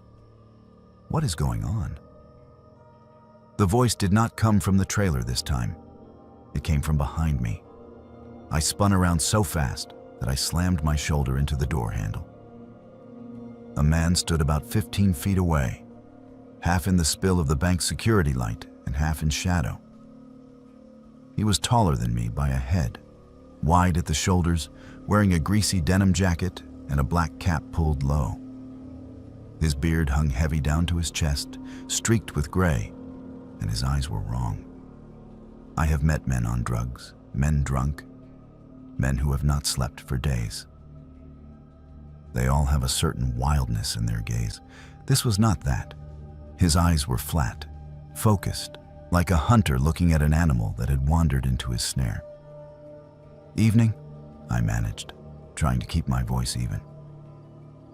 "Heard something in your trailer. Thought your freight might have shifted." He stared at me for a long time without answering. In that silence, the 3 knocks came again, this time so soft it could almost have been a coincidence. His jaw clenched once. "Load is fine," he said. His voice was low, controlled. "You done here?" I nodded, suddenly aware of how exposed I was in the open lot. "Yeah, just finished. Was heading out." He took a slow step closer, eyes never leaving mine. I realized he was positioning himself between me and the rear of the trailer, as if my being within arm's reach of that lock was already too much. "Lot's full of echoes," he said. "You should not listen so hard. Might hear something you do not like." I swallowed. Maybe so. Behind him, the trailer shuddered once. Not a big movement, not the kind you see when freight actually tips, but more like something inside had hit the wall hard and then gone still. The man's eyes flicked sideways just for a fraction of a second.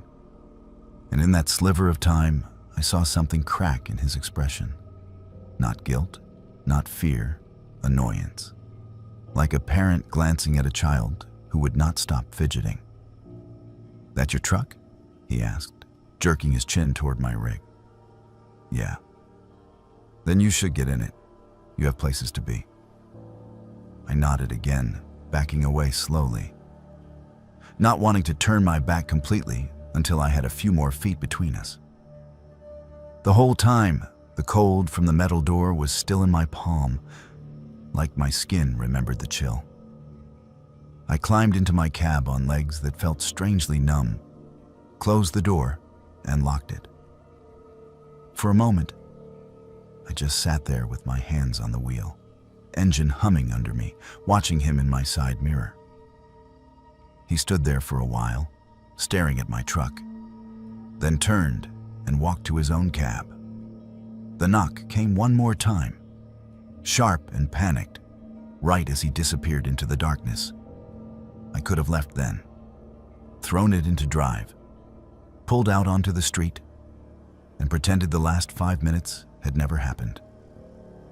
Instead, I reached for my phone. The dispatcher line for the security company had a separate option for emergencies. I hit it, gave the lot address in a low voice, and said the only thing I thought they might respond to. "There's a suspicious rig parked by the fence," I said. "Unmarked trailer. Something is not right. You might want to send someone to check it out." The operator asked if I wanted to leave my name. My eyes stayed locked on the mirror, on the shape of that white box and the shadow of the man inside his cab. "No," I said. "Just send someone quick." I pulled out of the lot after that, my heart still pounding hard enough that my foot shook on the pedal.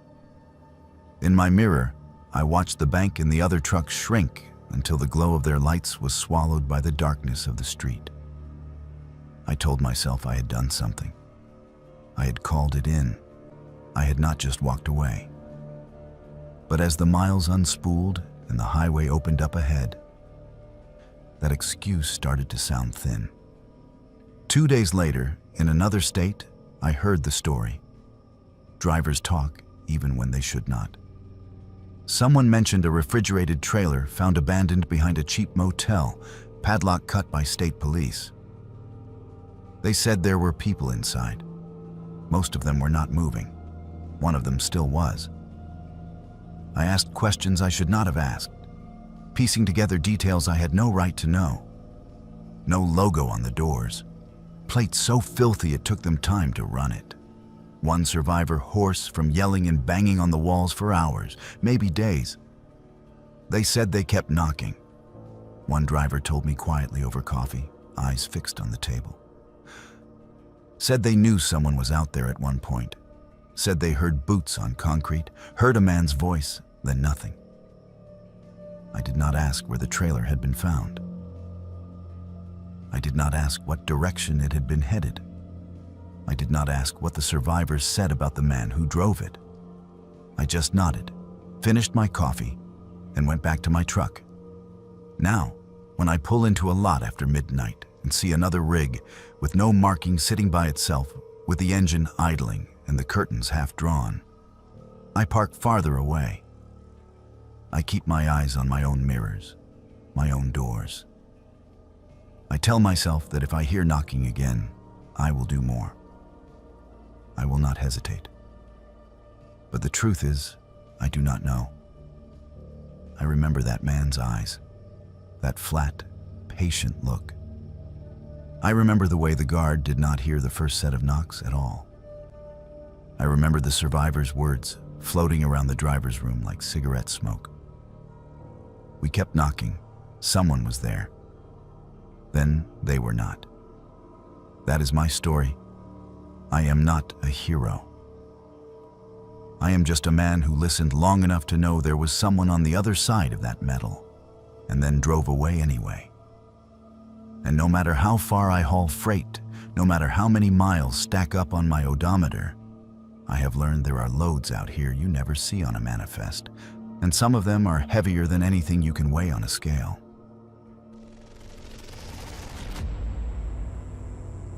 I used to laugh at the stories the old hands told about haunted highways and ghost riders. Long haul will do that to you if you let it, that is what I said. Your brain gets soft from too many miles and too little sleep, and suddenly every shadow on the shoulder is a phantom, and every bit of static on the radio is a voice from beyond.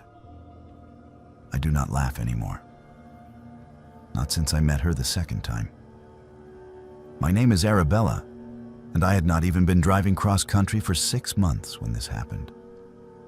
I signed on with a mid-sized outfit that loved putting new drivers on the routes nobody else wanted. At first, I took it as a compliment. They told me I was sharp, that I learned fast, that I did not complain. Later, I realized those were just polite ways of saying I was easier to risk. The route that broke me started like any other. Dispatch called late on a Tuesday, said they had a last-minute load out of the yard that needed to be in a mountain town 3 states over by dawn. Hazards of the job, they said. Tight deadline, good bonus. I pulled into the lot just before sunset. The trailer was a beat-up 48-footer, already loaded and sealed. Paperwork stapled to the back of the bill of lading with that red Rush stamp I had started to hate. "What is the catch?" I asked the night dispatcher as he slid the clipboard across the counter. He smirked. "Catch is nobody else wants that corridor. Windy, no chain-friendly truck stops past mile marker 90, and the only place to park is a couple of mom-and-pop lots older than you are. But you are a tough girl, right? Better than the old-timers." I should have noticed the way he avoided my eyes when he said that. I should have noticed how quickly he changed the subject to fuel stops and time windows. Instead, I signed, grabbed my keys, and told myself it was just another road. The first couple of hours were easy enough. Traffic thinned as I left the interstate, trading 6 lanes of glowing taillights for a 2-lane ribbon that snaked into low, dark hills. My dash clock ticked over to 11:17 p.m. as the last decent truck stop vanished in my mirrors. The sky was a flat black sheet, the kind you only see when you are far from city lights. My headlights carved a narrow tunnel through it. The further I drove, the older everything looked. Gas stations with half-lit signs, motels with peeling paint and hollow windows. Occasional farmhouse lights up on distant slopes, the glow faint and lonely. The road climbed and twisted, carved into the side of the mountains in long, slow curves that made my shoulders ache from the constant steering corrections. Somewhere past mile marker 60, the fog rolled in. It did not drift gradually like I was used to seeing. One moment the air was clear, and the next my world shrank to a gray wall 10 truck lengths ahead. My high beams just bounced back at me, blinding white, so I killed them and crept forward on low. I was going 10 under the limit when I saw her. She stood on the shoulder just beyond the reach of my lights at first, a vague, narrow shape hunched against the cold. As I rolled closer, details sharpened. A young woman, maybe early 20s, in a torn denim jacket darkened by rain, bare legs under the hem, shoes that looked more like city flats than anything meant for climbing mountain roads. She did not have a bag, no phone in her hand, no thumb out. I told myself I would drive past. Company policy was clear about hitchhikers, and as a woman alone in the cab, I had even more reason to follow it.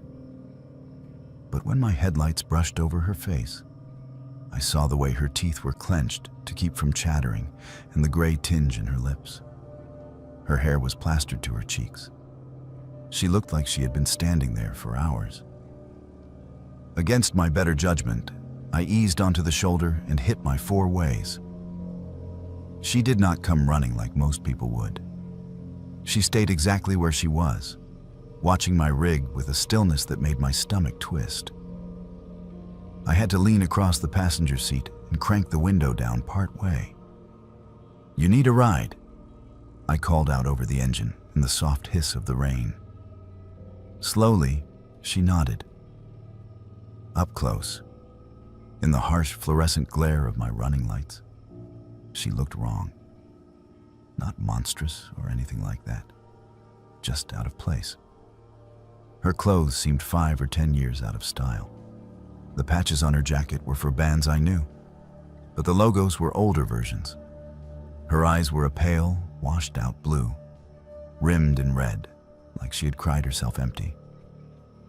"Where are you headed?" I asked. She looked past me, toward the road ahead. "Up through the pass," she said softly. "To the other side. That is where I am going." I hesitated for one more heartbeat, then popped the passenger door open from inside. "Just up in the seat, all right?" Company would kill me if they knew I let anyone in the sleeper. She climbed in without a word, moving like she had done it 100 times before. She did not smell like wet clothes and cold skin. There was no smell at all. That did not register with me until later. I put the truck back in gear and eased us onto the road. For a while, we drove in silence, the wipers ticking a steady rhythm. The world outside nothing but endless gray. I stole glances at her when I could. She sat with both hands folded in her lap, staring straight ahead, her shoulders rigid. The darkness in the cab seemed to cling to her, deeper around the edges, as if the dome light could not decide whether it wanted to reach her or not. "You got a name?" I finally asked, just to break the weight pressing on my chest. She hesitated, as if searching for it. "Mara," she said at last. The way she said it made me wonder if it was real. "I am Arabella," I offered. "You from around here, Mara?" Her fingers tightened a fraction. "I was," she said. "Before." "Before what?" I almost asked. Instead, she spoke again, voice barely louder than the whisper of the defroster. "Do they still talk on that thing?" She nodded toward my CB unit mounted above the windshield. "Sometimes," I said. "Not like they used to. Why?" "Do they still use Channel 19 at mile marker 142? She asked, eyes still fixed on the fog. Something in my gut went cold. "That is still a ways up," I said. "What is at 142? She did not answer. The next 10 miles felt like an hour. Once or twice I glanced at her and caught her eyes flicking toward the radio, like she was waiting for it to crackle to life. It did not. The night remained an endless tunnel of damp gray. The fog thinned as we climbed, breaking in ragged patches that showed glimpses of sheer drops and black trees clinging to impossible slopes. My hands ached from my grip on the wheel. The road straightened for a brief stretch along a high ridge, and a sign loomed out of the dark. Mile 98. I blinked. Something about that number made no sense. We had been driving long enough that it should have been further. I checked my dash clock. 1:03 a.m. I checked my odometer. The miles since I had picked her up were fewer than they should have been. "You sure you want to go all the way to the other side tonight?" I asked, nerves making my voice a little too bright. "There is a decent old truck stop around mile 110. Food is questionable, but they do not bother you if you nurse a coffee for an hour." She turned her head then, very slowly, and looked at me properly for the first time. Her eyes were not pale blue anymore. In the dashboard light, they looked almost gray, all the color drained out. "I tried to stop there once," she said. "They did not hear me." The skin on my arms prickled. I opened my mouth to ask what she meant. But in that exact moment, my headlights cut through another veil of fog and revealed an empty turnout on the right. No buildings, no signs, just a wide patch of gravel and the twisted remains of what might have been a guardrail further along. "Is that it?" I asked. She did not answer. When I looked back at the passenger seat, it was empty. The cushion was completely dry. Not a drop of damp where her jacket had been. No footprints on the floor mat. No stray strand of hair clinging to the seatbelt. The only sign that anything unusual had happened was the way my pulse hammered against my throat hard enough to make me nauseous. I drove the rest of the way through the pass, with both hands locked at 10 and 2, every nerve screaming. At some point, the fog thinned for good, and the sky above the peaks showed a faint line of gray, where dawn would eventually come. The town on the other side was still sleeping when I rolled into the receiver's lot. I made my delivery. I signed papers with a hand that shook just enough for the clerk to raise an eyebrow. When she asked if I was all right, I blamed the road and the weather. I thought about telling her I had picked up a girl who vanished from my cab without opening the door. I thought about asking if anybody had ever crashed around mile marker 142. I did not. I finished my day, crawled into my sleeper, and told myself I had hallucinated the whole thing from lack of sleep. I would have left it there if it had not been for the second night. 2 weeks later, dispatch put me back on the same corridor. Different freight, different destination, same pass, same night schedule. I almost refused it, but the memory had already started to blur around the edges like a bad dream. I told myself I needed to toughen up. I told myself nothing supernatural had happened. People do not disappear from passenger seats. The weather was clear that night. The sky was sharp and full of stars, the air so cold my breath plumed thick in the cab when I stepped in. I made it past mile 50, 60, 70 with nothing but the occasional pair of headlights in the opposite lane to break the monotony. My radio stayed silent. My hands unclenched gradually. At mile 89, I saw her again. This time she was not on the shoulder. She stood in the tiny dirt triangle where the on-ramp from a small service road met the highway, one arm wrapped around herself, the other hanging limp. Same jacket, same shoes, same washed-out face. She did not seem surprised to see my truck. She did not seem to see anyone else. I did not slow down. My foot pressed harder on the accelerator, as if speed alone could make her vanish. As I roared past, I dared a quick look into my passenger side mirror. She was gone. Not walking away, not shrinking in the distance. Gone. For several miles afterward, my mind scrambled for explanations. Maybe there had been 2 girls, dressed the same. Maybe the fog and the late hour the first time had made me misremember her face. Maybe it had been some weird trick of shadows this time. I clung to any excuse I could reach. I made it all the way to mile marker 139 before the fog returned. No slow creep this time. One moment I had clear stars and the sharp outlines of the peaks. The next I was inside a white tunnel again, my own headlights glaring back at me. The CB crackled. I had left it on out of habit, mostly for weather alerts and scale warnings. Channel 19 had been dead all night, just the occasional hiss of atmospheric noise. Now it spat a burst of static so loud it made me flinch. "Hello?" a girl's voice said. It was thin and warbling, like it was coming from very far away through a bad connection. My hand hovered over the mic.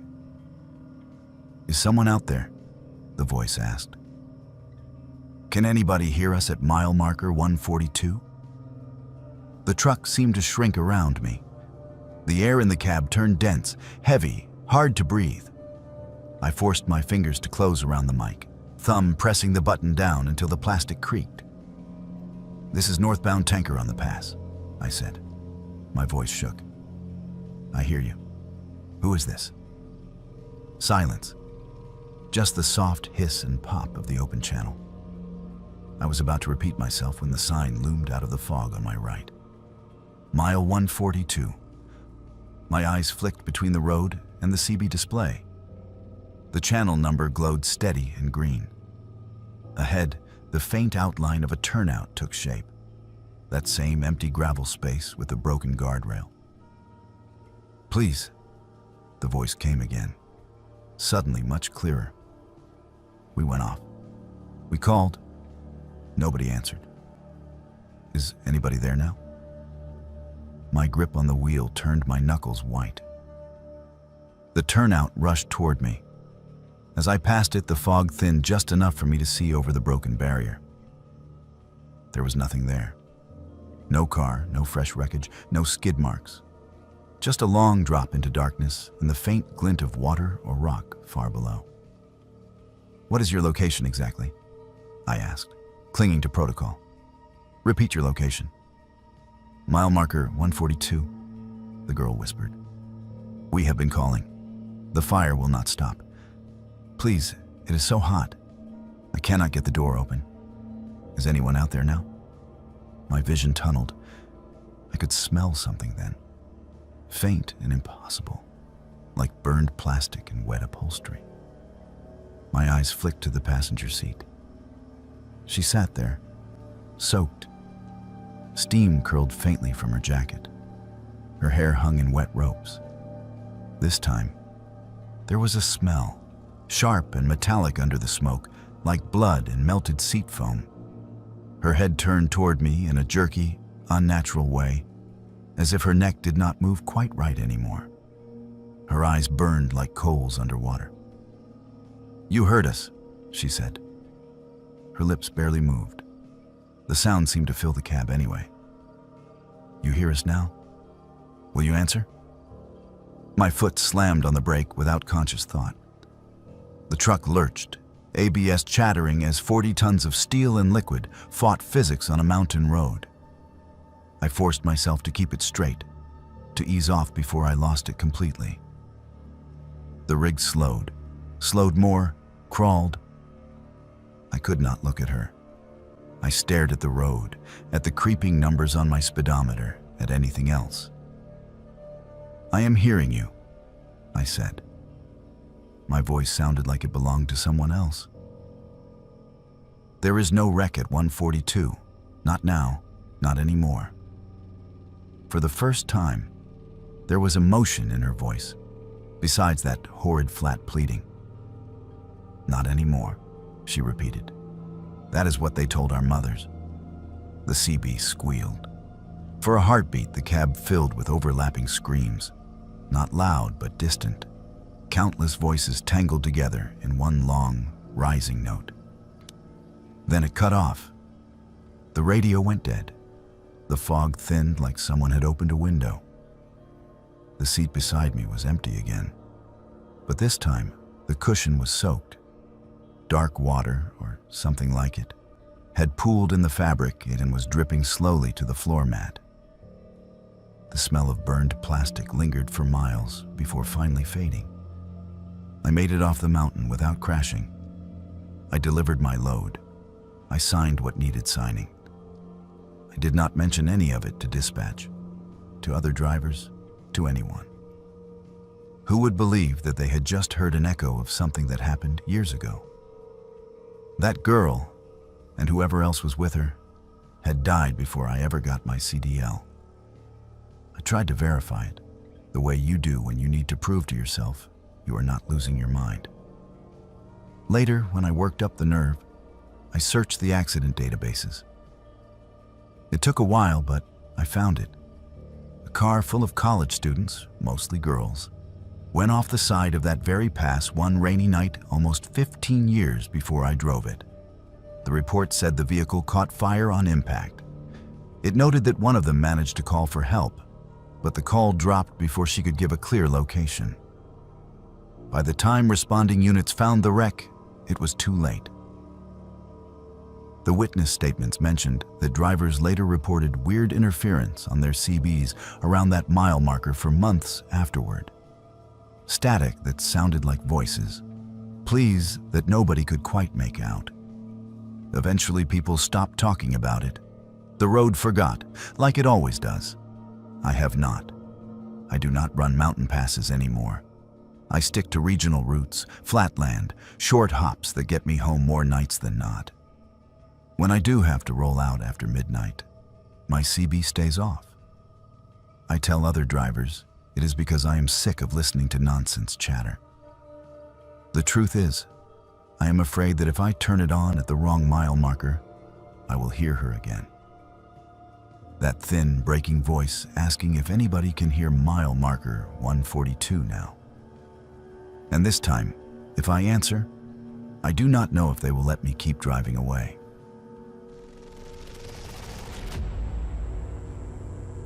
People in this line of work like to pretend we are hard to scare. We brag about black ice and bad neighborhoods, and nod along when someone talks about hauling hazmat through a blizzard. But every old school driver I learned under had one rule that sounded more like a superstition than safety advice.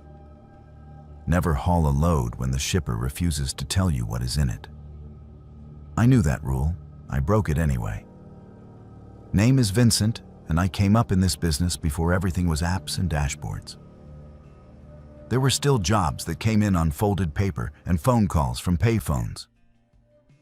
The night I learned to listen to my elders, I was down 3 days' pay from a canceled run and sitting in a truck stop booth nursing a coffee that tasted like hot pennies. That was when a guy I barely knew slid into the seat across from me and offered me the kind of money you're only supposed to get for hazmat. Simple haul, he said. Back roads, light traffic, no scales, cash on both ends. You interested or not? I asked him what any half-decent driver asks first. What is the freight? He smiled in a way that never touched his eyes. Crated equipment, oversized but light. You will not even feel it. All you have to do is pull it from the warehouse out in Fairview to a private drop past the county line. That is it. He pushed a slip of paper across the table with an address and a time. Midnight pickup. Mountain back road. No company name listed. Every warning bell in my head went off. Then I thought about my mortgage, my overdue repair bill, and the empty load board. I told myself equipment was equipment. I told myself I was too old to be scared of a few blank lines on a form. The warehouse sat at the end of a cracked 2-lane road, a squat concrete block half swallowed by trees. No sign on the front, just a rusted chain-link gate hanging half open. A single security light buzzed above the loading bay, throwing sickly yellow over the cracked asphalt. An old yard hand met me at the dock, a man with a face like dried leather and a cigarette that seemed glued to his lower lip. "You Vincent?" he asked. "Yeah." He nodded once, then jerked his thumb toward the dark interior. "Back it up to door 3. Do not get out while we load. Do not look in the trailer once we close it. You haul straight through. No stops on bridges. You hear me?" It was such a weirdly specific rule that I almost laughed. "No stops on bridges. Got it. Anything else?" He took a long drag, studied my face, and then his voice dropped. "If you hear something asking real polite from back there, you did not hear it. You keep rolling. That is not for you." The hair on my arm stood up. "What exactly am I hauling?" He spat to the side. "You are hauling a crate. That is all you need to know. Take the money, run the miles, forget the address." I should have walked then. Instead, I backed up to door 3 and did what I was told. I sat in the cab with the engine idling while they loaded. I felt the slight jolt as something big, but not too heavy, settled over my axles.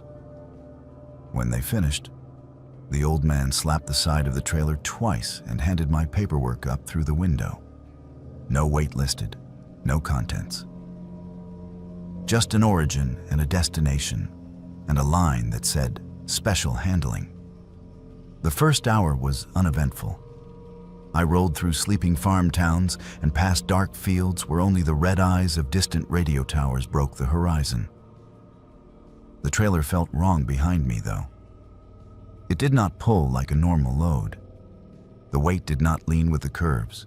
It stayed steady, centered, like it was planted. Around 2 a.m., the road narrowed and the forest closed in tight on both sides. I killed the radio out of habit, conserving attention for the sharp bends and blind hills. That was when I heard the first sound from the trailer. It was not a thump or a rattle. It was a voice, soft, clear, like someone standing just behind my seat. "Evening, Vincent?" I nearly jerked the wheel. The cab was empty.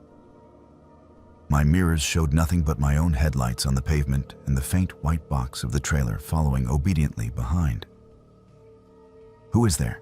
I snapped, anger covering the crack in my voice. A beat of silence. Then calmly, "Apologies. Did not mean to startle you. It has just been some time since I had someone to talk to." The voice did not echo. It was not coming through the CB. The unit was dark. It seemed to seep from the air itself. I remembered the yard hand's warning. "If you hear something, asking polite." My mouth went dry. "You are not supposed to be talking at all," I said. "Whatever you are." A low chuckle. "Whatever I am." That is fair. Once they called me other things. Names you might recognize from folk tales and roadside crosses. But now I am freight, same as anything else. My foot wanted to slam the brake. My hands wanted to spin the wheel and put us both in a ditch just to get away from that voice.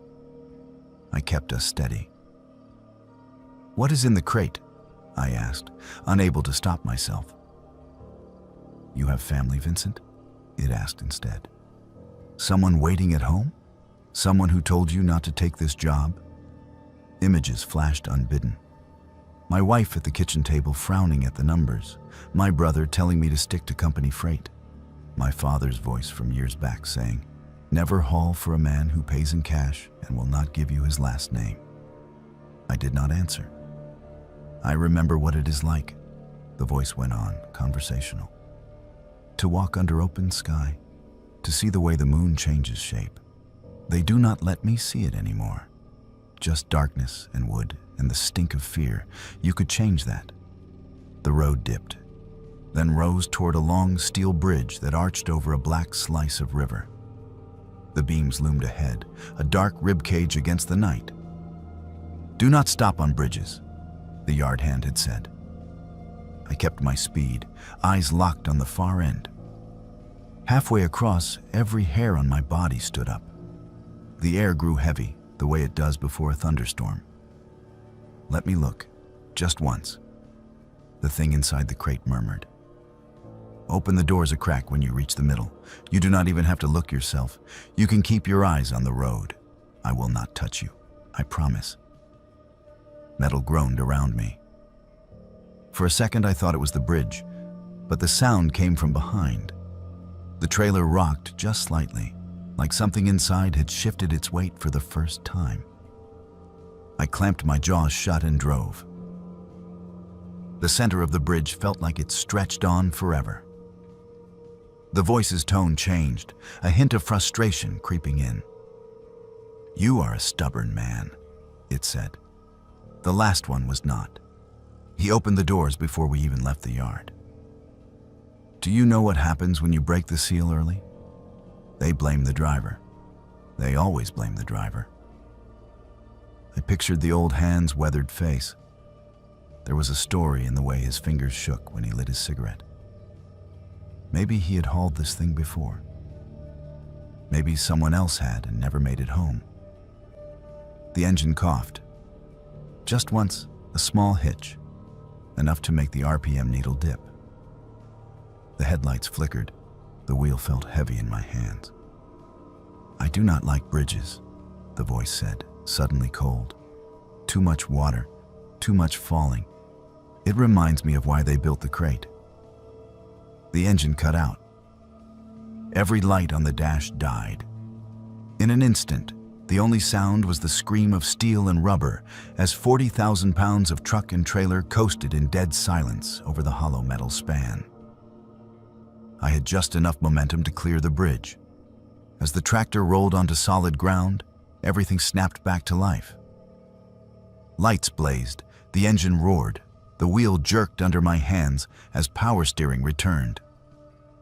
"You keep me in the dark," it hissed then, no warmth left in it at all. "But I remember your kind. I remember your voices at the edge of the river. I remember your ropes." My teeth chattered. "I am just the driver," I said through them. "I did not put you there. Yet here you are," it said softly, pulling the chains. The rest of the run was a blur. The voice did not speak again. The crate did not shift.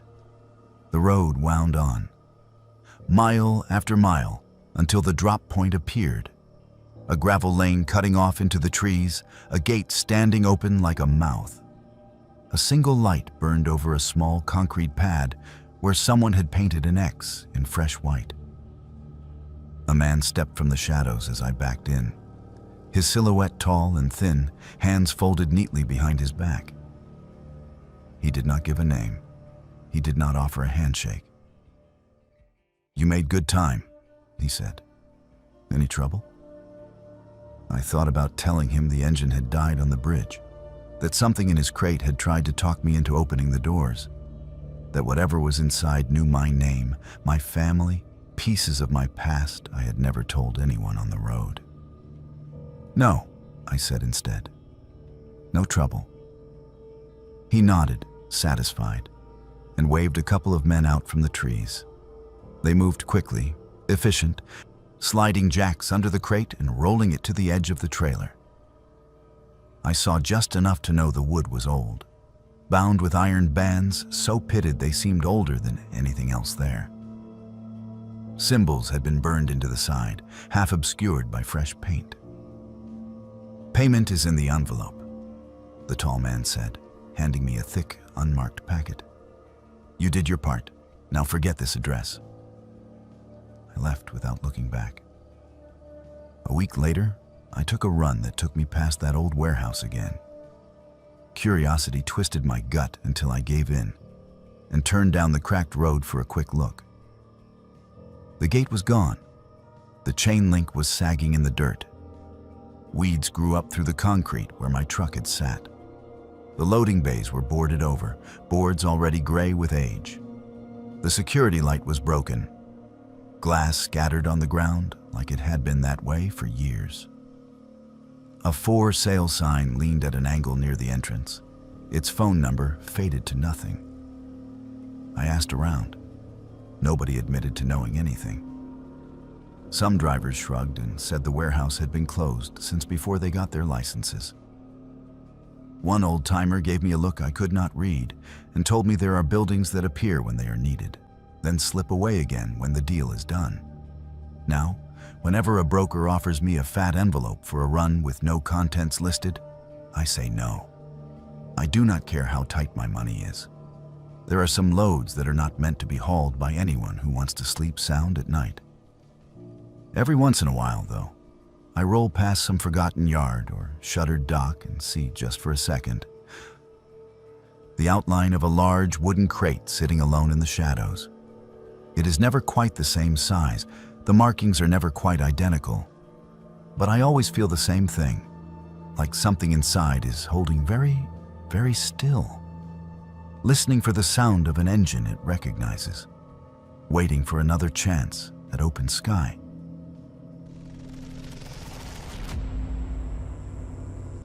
I have spent more nights in rest areas than in my own bed. You get used to the sameness of them.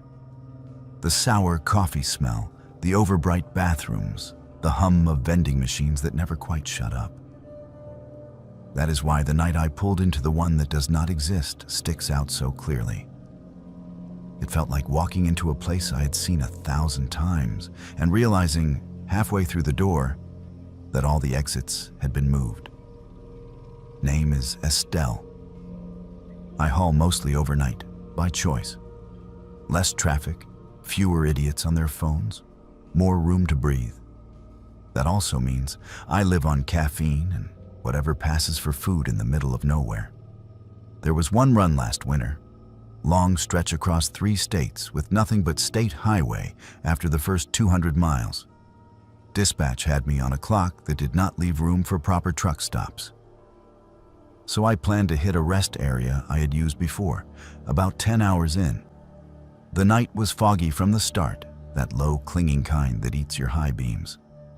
The closer I got to the mountains, the thicker it got, until my world narrowed to 2 white lines, a green glow on the dash, and the soft smear of my own headlights against the mist. I watched my clock, counted down the miles. By my log, I was bumping right up against when I needed to stop. I almost missed the sign. White reflective lettering, half swallowed by fog. Rest area 1 mile. I felt a wave of relief. I knew this place, or thought I did. Small loop, limited truck parking, older building but decent bathrooms. A familiar island in the dark. The exit ramp appeared out of nowhere, a gray mouth opening on the right.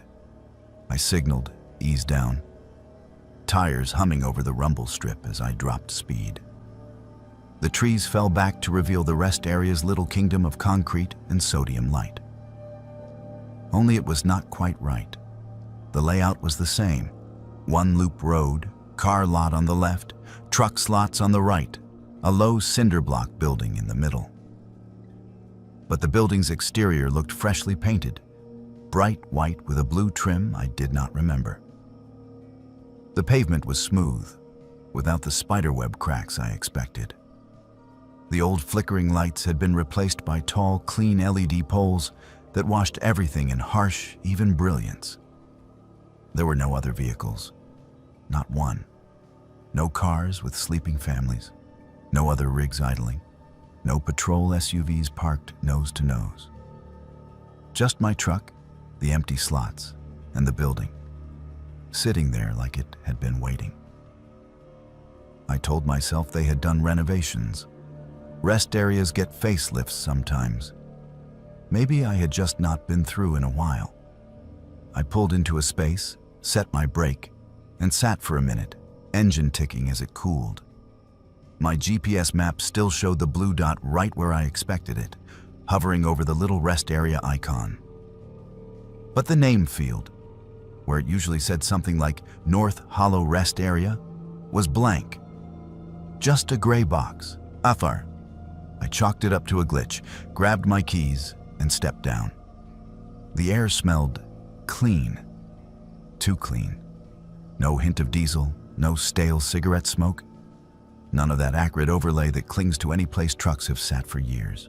Just cold, damp air and the faintest trace of pine. Inside, the building looked brand new. The floors shone. The vending machines were modern, glass fronts lit bright, stocked with perfectly arranged rows of chips and candy. The bulletin board had neat rows of brochures, all straightened, all aligned. Not a single flyer for a lost dog, a local band, or an amateur locksmith. A man stood behind the information counter, mid-40s maybe, with a pressed polo shirt and a laminated badge that only said, "Attendant." He smiled as soon as I walked in. The smile went too wide, too fast, like he had been practicing in a mirror. "Long night?" he asked. "Something like that," I said, trying to sound casual. Did not realize they had fixed this place up. Last time I came through, the ceiling tiles were falling down in the ladies' room. His smile did not change, but something in his eyes flickered. "We keep it in good condition here," he said. "We like drivers like you to feel comfortable. You spend so much time out there after all. Drivers disappear all the time on these roads." The way he said disappear made the skin between my shoulders tighten. I laughed it off. "Yeah, well, I plan on staying in one piece," I said. "Rest break, then back on the clock." He watched me as I walked toward the restroom corridor. I could feel his gaze between my shoulder blades like a hand. I told myself I was being paranoid. Long hours, bad weather, an over-friendly attendant. Nothing more. The women's room was spotless. Too spotless. No graffiti on the stall doors, no crumbs or stray paper on the floor. Every sink gleamed. The fluorescent lights did not buzz or flicker. The mirror reflected me in harsh detail, dark circles under my eyes, hair shoved under a ball cap, that permanent highway squint. As I stepped into a stall, I heard the echo of my own footsteps bounce off the tile. Then, a half beat later, another set. The same rhythm, the same spacing, just not mine. I froze. The stalls were empty. I had checked. The room was silent except for the faint hum of air vents. Slowly, I shifted my weight on purpose, heel to toe. The sound came.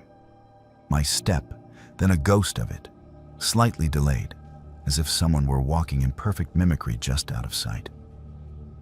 I held my breath. The echoes stopped. I finished as fast as I could, washed my hands, and avoided looking at the mirror this time. The door hissed closed behind me as I stepped back into the main area. The attendant was gone. The counter sat empty, his neat stack of pamphlets undisturbed.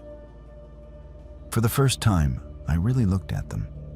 They were for attractions in states I knew, parks I had driven past, cities I had seen from the highway. But the photos were wrong. A skyline with one too many towers, a state flag with the colors slightly off, a beach that curved the wrong way when compared to the map in my head. My phone had full bars. I pulled it out, tried to open my map app again. The spinning circle went around and around, never loading. When I tried to pull up my messages, the screen showed no service for a split second before the bars popped back up. On the far wall was a framed map of the state, the kind you see in every rest area. Only the roads did not match what I knew. Major interstates bent in places they should have been straight. Whole towns I had made deliveries to were missing, replaced by names I did not recognize. A cold certainty sank into my stomach. I needed to leave. I walked back out into the parking lot. For a second, my heart jammed up into my throat. My truck was not where I had left it. I had parked 3 slots down from the end, nose facing the exit road. Now my rig sat closer to the building, at an angle, like someone had moved it, not quite straightened it out. The driver's door was half open, just enough to show a strip of darkness. The lot was still empty. No other vehicles. No sign of the attendant. The fog pressed just beyond the glow of the lights, thick and unmoving. "Hey," I called, more to prove I still had a voice than anything else. If this is some kind of joke, it is not funny. Nothing answered. No insects chirping, no distant highway noise.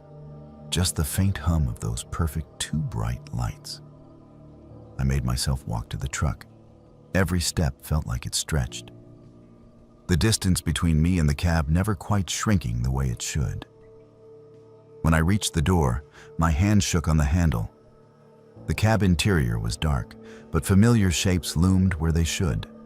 Wheel, seats, my hanging air freshener. No one was inside. I climbed up, slammed the door, and locked it.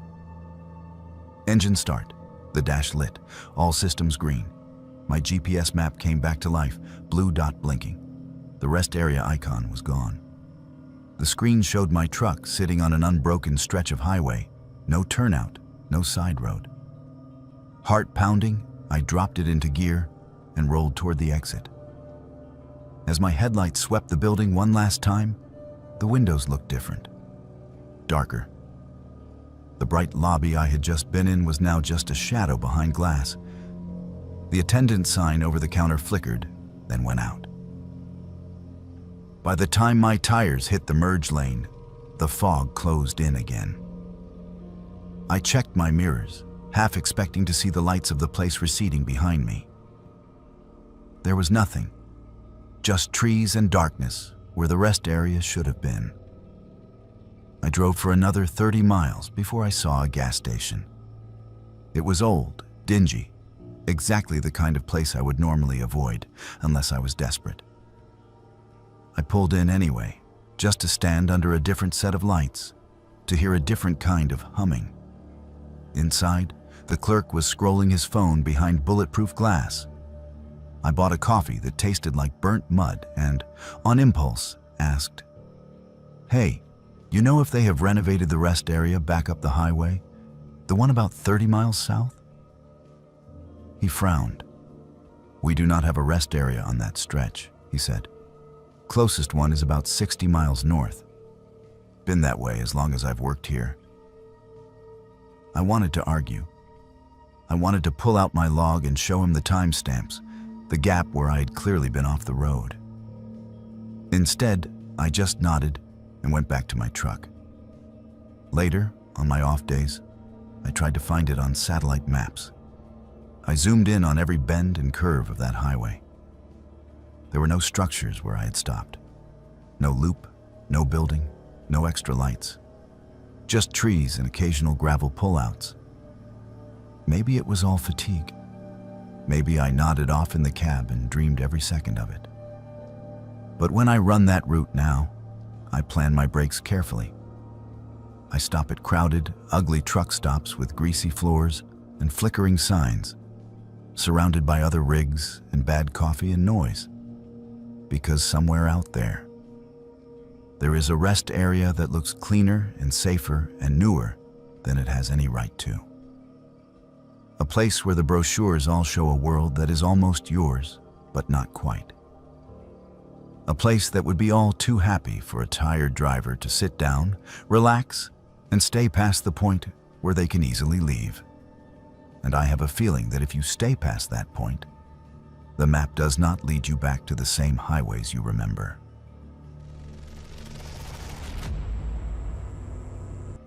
I tell people I am too old to be scared by shadows on the road. That is what they expect from someone who has been driving as long as I have. The truth is, what scares me now is not what I see out there, but what I hear. One voice in particular, a voice that should have gone silent years ago, but still slips through the static some nights when I am stupid enough to turn my radio on. My name is Malcolm, and I was not the one who vanished. That honor belongs to a younger driver we all just called Cal. He came up fast in the company, eager, hungry for miles. The kind of kid who would volunteer for every overnight run just to prove he could. We used to trade jokes over the CB between midnight and dawn, just to break up the loneliness. The night it happened was like any other, at least at first. Early fall, a storm crawling in from the west, rain sweeping in bands across a stretch of interstate we both knew by heart. I was about an hour ahead of Cal, loaded heavy with steel. He was behind me hauling light freight, his voice cutting in now and then as we checked road conditions for each other. "Road is slick in the dips," I told him. "Watch yourself around mile marker 80, it ponds there." "Copy that," he said. His voice was bright, but I could hear the fatigue under it. "You pulling off at that truck stop near 110? "That is the plan," I said. "Coffee and something pretending to be food." There was a pause. Then he said quieter, "Think I will push a little further. Feels like somebody has been on my bumper for an hour. I want some distance." I glanced at my mirror out of reflex. Even though I knew he was somewhere behind me on a road I had already passed. Habit. "Traffic is light tonight," I said. "Just let them pass." "That is the thing," he said. "They do not pass." He went on to explain that ever since he got back on the interstate after his last fuel stop, he had noticed a pair of headlights settle in behind him. Not riding his bumper aggressively, not flashing, not trying to overtake, just hanging back. Always at the same distance. When he sped up, they sped up. When he slowed, they slowed. Probably just another driver pacing, I said. People do that and do not even realize it. Maybe, he said. It is just weird. They had a chance to pass when I got stuck behind that slow mover, but they did not. Stayed right where they were. We left it there for a while. I talked him through a patch of bad crosswind on an exposed overpass, and for 20 minutes the conversation drifted to nonsense. Old jokes, gripes about dispatch, the usual. The storm rolled in, heavier, rain hammering the roof of my cab, wipers going full tilt. Then his voice came back, tighter this time. "Malcolm," he said, "you still got me?" "Still here," I answered. "What is up?" "They followed me into the rest area," he said. "Pulled up behind me, then just sat there. When I decided to leave, they left. Now they're right back where they were. Same distance, same lane." A shiver ran down my spine. I did not like the sound of that. "You get a look at them?" "No," he said. "High beams never come on. I cannot see the grill in my mirrors, just light, too bright to see past." I told him what any calm, rational person would. Take the next exit with a busy truck stop, park under the lights, go inside, and if the car hung around, call it in. Safety briefing 101. He agreed, said he would aim for a big, well-lit place we both knew about 20 miles up. "Probably nothing," he said, like he was trying to convince himself. "Maybe I am just tired." "Probably," I said. "But do not be a hero. If your gut says something is off, listen to it." The channel went quiet, just the soft hiss of rain-filled static. I hit my exit, rolled into my spot and shut it down for the night. Inside, over a bad cup of coffee, I kept one ear on the radio at the counter where other drivers were half listening to weather updates. About 20 minutes later, my handheld crackled. "Malcolm?" His voice was different, thinner, higher at the edges. "I am here," I said. "They did not take the exit," he whispered. I slowed down, signaled, got ready to pull off. Soon as the ramp came up, they drifted over to the left lane and kept straight. When I merged back on, they were waiting ahead, pulled to the side. As soon as I passed, they got back in behind me. The hairs on my arms lifted. "Call the state troopers," I said. "Right now. Use your hands free. Give them your mile marker. Let them know you think you are being followed." He hesitated. "I do not want to make a big thing if it is nothing." "If it was nothing, you would not be whispering," I snapped. "Do it. I will keep you talking." I grabbed my own phone, ready to call it in if he balked. On the radio, I heard him shifting in his seat, the faint clack of buttons. Before he could say anything else, a different sound came through, a soft, rhythmic tapping, like knuckles on metal. "It is closer," he said. "Lights are right up on the back of my trailer now. I cannot even see the road behind me, just white." "Get off at the next exit," I said. "Any exit. Take people around. Do not stop somewhere empty." Silence stretched. Then he whispered, "There is somebody standing in the lights." I felt my mouth go dry. "What do you mean?" "In the mirror," he said. "On the shoulder, just in the edge of the beams, like a silhouette. They are not moving. Arms are too long. I cannot see a face. It is just wrong." "Keep driving," I said. "Do not stop for anything. Troopers can meet you. Flash your hazards. Stay in the right lane." Another tap sounded over the radio. Closer. He sucked in a breath. "They are knocking on the doors," he said. "On the back of the trailer, you hear that? They are knocking." The sound came through more clearly then, transmitted by whatever open mic he had near him. 3 slow, deliberate knocks. The same pattern, over and over. "It sounds like you," he said, voice breaking. "Do you hear it? It sounds like you, Malcolm, like you are back there asking to be let in." Something icy slid into my spine. "Buddy, I am an hour ahead of you, parked at a diner. You know that. You're just hearing things." "They are saying my name," he whispered. "In your voice, in my mother's voice, in voices I do not remember, but feel like I should. They are asking so nicely. Please, Cal, let us in. It is cold out here. We have been behind you so long." The radio hissed. For a moment, all I could hear was the slam of my own heart in my ears. I opened my mouth to tell him to pull his tractor brake and stay put until law enforcement got there, even if it meant blocking a lane. Static roared. Then, very faint under it, I heard one last thing. "Okay," he said. "Okay. Just for a second." The channel went dead. I tried to raise him again and again. 10 minutes, 20. Other drivers chimed in, asking who I was calling, asking what was going on. I could not give them an answer that did not sound insane. Eventually, I called Highway Patrol myself, gave them his handle, his rough location, what I knew. They found his truck a couple of hours later, parked neatly on an empty turnout. Engine off, hazards off, all lights off, trailer sealed, no sign of forced entry.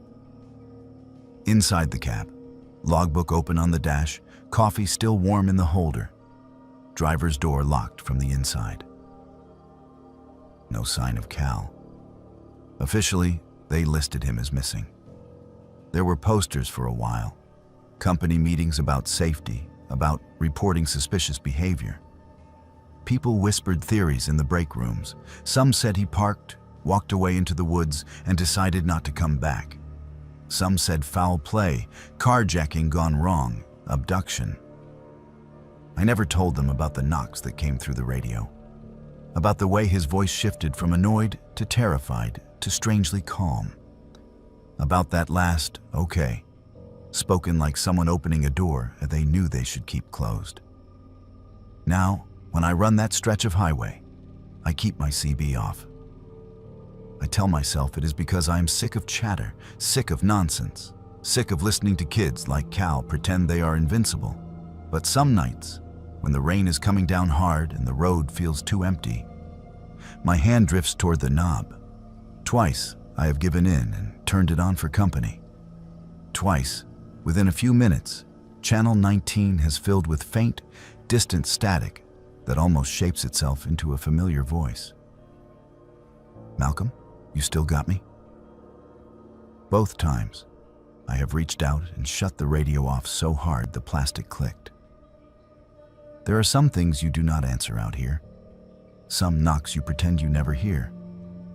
Because if he is still out there, somewhere between the white lines and the dark, I am not sure he is looking for help anymore. I think he might just be looking for someone to ride behind.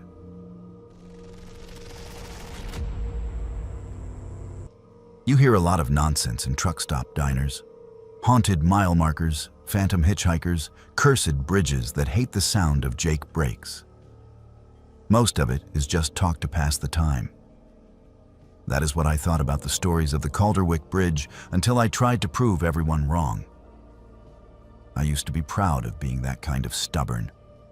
Name is Phoebe, and I run mostly regional, in and out of the same 3 states, hauling everything from construction materials to groceries. There is this old 2-lane bridge on one of my regular routes. A narrow steel thing with a sagging spine and a river underneath that looks more like black glass than water at night. The locals swear it is bad luck for trucks. They say if you cross it loud, it takes something from you. Most drivers just roll over quiet because why not humor a story when it costs nothing? The first time I heard the full version, I was in a greasy spoon near the yard, cradling bad coffee and trying to wake up for a midnight run. An old-timer named Percy leaned over from the next stool and nodded at my route sheet. "You running 47 tonight?" he asked. "Yeah," I said.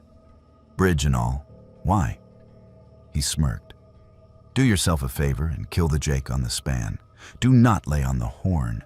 And for God's sake, do not stop dead center to enjoy the view. I rolled my eyes. What happens if I do?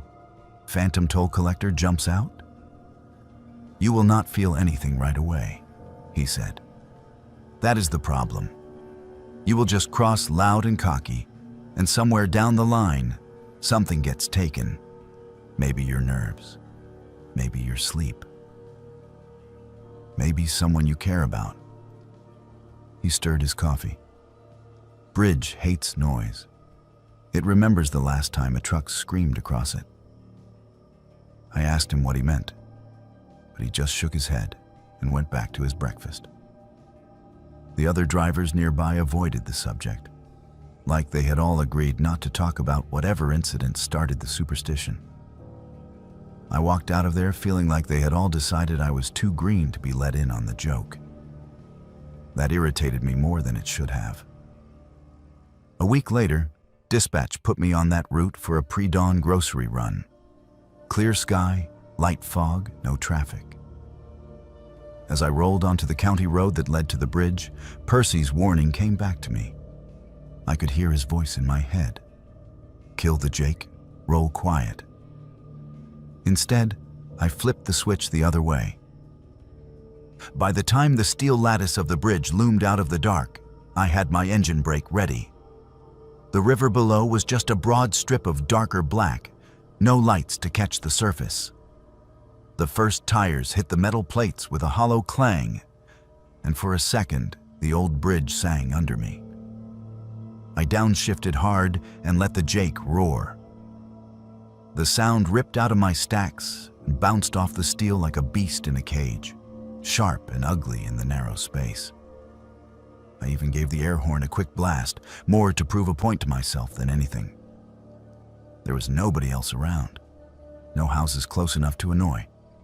Just me, my truck, and the bridge. Halfway across, everything stopped. Not the truck, not exactly. The engine cut out so fast, it felt like I had driven into a wall of silence. The roar died mid-note. Every light on my dash went black. The radio croaked and went dead. Even the rattle and hum of the cab stilled. For one sickening instant, I coasted in absolute quiet. The only sound the faint rush of rubber on steel and my own breath hitching in my throat. I have lost engines before. It is loud. There are clicks, warnings, relays snapping, alarms. This was none of that. This felt like someone had pressed mute on the world. The air went heavy, like a storm was about to break right overhead. The hairs on my arms stood up inside my jacket. My hands clenched the wheel hard enough to hurt as I steered, using nothing but muscle and memory to keep the rig centered on the span. In that silence, something whispered right next to my ear. "You are not the first to scream at me," it said. "You are just the latest." The voice was not male or female. It sounded like wind through steel, like tires over wet metal, like all the sounds a bridge hears ground down into one thin thread. I could not tell if it was inside the cab or outside. It felt like it was in my bones. I tried to speak, to curse, to pray. My mouth worked, but I could not hear my own voice. My pulse thundered against my ribs. The world shrank to the reflective paint on the guardrails, my headlights dim in the fog, and that whisper. Do you know what it sounds like? It slid on, when they do not slow down, when they hit the slick and the load shifts and the trailer jackknifes. I do. Images slammed into my head, unbidden. A truck sideways, sparks spitting as metal tore into metal. A trailer railing against guardrails not meant to hold that much weight. A cab swinging out over the drop for a heartbeat too long. They screamed, it said. They laid on the horn, as if the river cared. They dragged their cargo across me like a knife. Then they fell. Their noise is still in me. I have not forgotten. The far end of the bridge seemed to creep closer in agonizing inches. I could feel my rig losing momentum. If the power did not come back before I hit the last third, I would stop dead. 40,000 pounds of useless metal perched over a drop into black water. "Quiet," the voice breathed. "That is all I ever wanted. A little respect. You gave me your brakes instead." Something touched the back of my neck then. Not physically, not in a way that left a mark, but like cold fingers of air slipped right through my skin. Sudden, sharp flashes of my life stuttered through my mind. My father teaching me to drive stick in an empty lot. My brother laughing as he jumped into a river on a summer afternoon. My mother standing on a porch, hand up to block the sun as she watched a much younger me pull away in a borrowed rig. For a second, I could not remember their faces clearly. They blurred, like photographs left out in the rain. Panic surged. I tried to shout, and this time I heard a strangled sound force its way out of my throat. As soon as I heard my own voice, the world snapped back. The engine coughed, then roared. Dash lights flared on. The radio spat a burst of static and resumed whatever late-night talk it had been playing. The usual rattle and vibration of the cab came flooding back. The sudden noise was almost painful. I was 3 truck lengths from the end of the span. I did not touch the brake again until I was well clear of the bridge and back on regular pavement. My hands shook so badly I had to pull into a gravel turnout and sit there with the engine idling, both palms flat on my thighs. The urge to vomit came in waves. When I tried to bring up the memories that had blurred, a face here, a laugh there, they came back, but slow, like they had to fight through something. There was a weight in my chest that had not been there before, a sense that if I had stayed silent just a little longer, something would have slipped and never quite found its way back. I told myself it was just a power glitch. Moisture, bad wiring, old infrastructure. Maybe I had micro-dosed and dreamed the voice, the missing pieces of memory. That is what I told the mechanic when I had him check every line and fuse that week. He found nothing wrong. Several days later, a driver from another company rolled through the same diner where I had heard Percy's warning. He was pale, his hands trembling around his cup. "You hear about the wreck on the county road?" he asked whoever would listen. "Guy hauling livestock. Engine died right in the middle of the Calderwick Bridge, lost all power. By the time he got it lit again, his trailer had slid. He went through the rail." The room went quiet. One of the older drivers muttered a prayer. Percy caught my eye and held it for a beat too long. "That bridge takes what it is owed," he said later when we were alone outside. "You can cross it quiet, show some respect, and maybe it lets you be. You make it scream, it remembers that too. Sometimes it takes something small. Sometimes it takes a whole rig." "Then why does anyone still use it?" I asked, anger covering the tremor in my voice. "Because it is there," he said. "Because the detour is longer and fuel is expensive, and everyone thinks the bad luck belongs to someone else. I still run that route. There are not many choices if you want to keep the work. But every time I see the steel skeleton of that bridge rise out of the fog, my hand goes to the Jake switch on reflex. I flip it off long before my tires touch the metal. I roll as quiet as I can, no horn, no brake chatter, engine barely more than a hum. Under my breath, where no one can hear me, I whisper, "Easy now, just passing through." And somewhere under the vibration of my tires and the murmur of the river below, I swear I can feel it listening.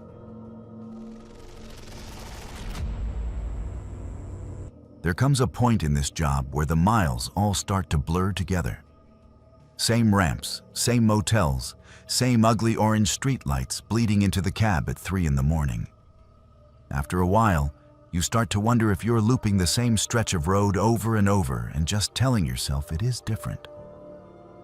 I used to joke about that. Then I took a detour one night and found a place that made me think maybe the road loops you. Name is Lawrence, and I am closer to hanging up my keys than I am to my first solo run. I have hauled through every kind of weather this country can throw at a person. I have broken down on mountain passes and in desert heat. I have slept in cabs, cheap motels, and on break room couches. Through it all, I kept one thing straight in my head: where I was going, and how to get back. The night that changed, there was a wreck up ahead on my usual interstate. I was running late already, hauling dry goods on a tight window, when the overhead sign started flashing about a major pileup near mile marker 180. Traffic alerts pinged my dash. My GPS chimed and suggested an alternate route to save time. Normally, I do not trust those suggested detours. Half the time they send you down roads that are fine for cars and hell for a 53-footer. But I could hear the tone in the dispatcher's voice from earlier, that edge that says, "We really need this one on time." I looked at the clock, looked at the little highlighted path curving off onto a state highway, and thought, just this once. The exit ramp for the detour was one I had never taken before. A narrow lip of concrete leading down into darker trees. The interstate's steady white roar faded behind me as I merged onto a two-lane that felt older than everything else around it. The asphalt was smoother than I expected, though, and the shoulders were clean. The GPS dot stayed centered on its blue line, reassuring as a heartbeat. About an hour in, my fuel gauge dipped lower than I liked. I had expected to top off before the pileup, but with the detour, I had missed my usual truck stop. I started watching the roadside harder, looking for gas signs, convenience stores, anything. The forest pressed in on both sides, heavy and dark. I passed a couple of dark farmhouses, a closed-up diner, a gas station with boards over the windows. Right when I was about to turn around and risk backtracking, a sign appeared in my headlights. White background, red letters smudged with age, Calderwick's Truck Haven, 1 mile. Underneath, in smaller print, diesel, hot meals, showers, open 24 hours since 1954. I had been running this region for 30 years. I had never heard of Calderwick's. I told myself it was just an old mom-and-pop place that never bothered with billboards on the interstate. There are still pockets like that, where the world forgets to update. My low fuel light blinked on. Decision made. The driveway came up quick, a sharp right between leaning pines. I eased the rig in, tires crunching over gravel, and the trees fell back to reveal a truck stop dropped straight out of a different decade. The main building was long and low, with a peaked roof and a neon sign that buzzed Calderwick's in red and blue. The diner windows glowed warm. The pumps out front had analog dials and faded stickers. A handful of trucks and cars were scattered around the lot, all of them older models but in good shape, like they had rolled off a lot 20 years ago and never left. Relief washed through me. Light people, the promise of hot food and fuel. I pulled up to the diesel island, killed the engine, and climbed down. The air smelled like fried food, cold air, and the faint tang of fuel. Comfortable smells. Familiar. Inside, the diner was busy for that time of night.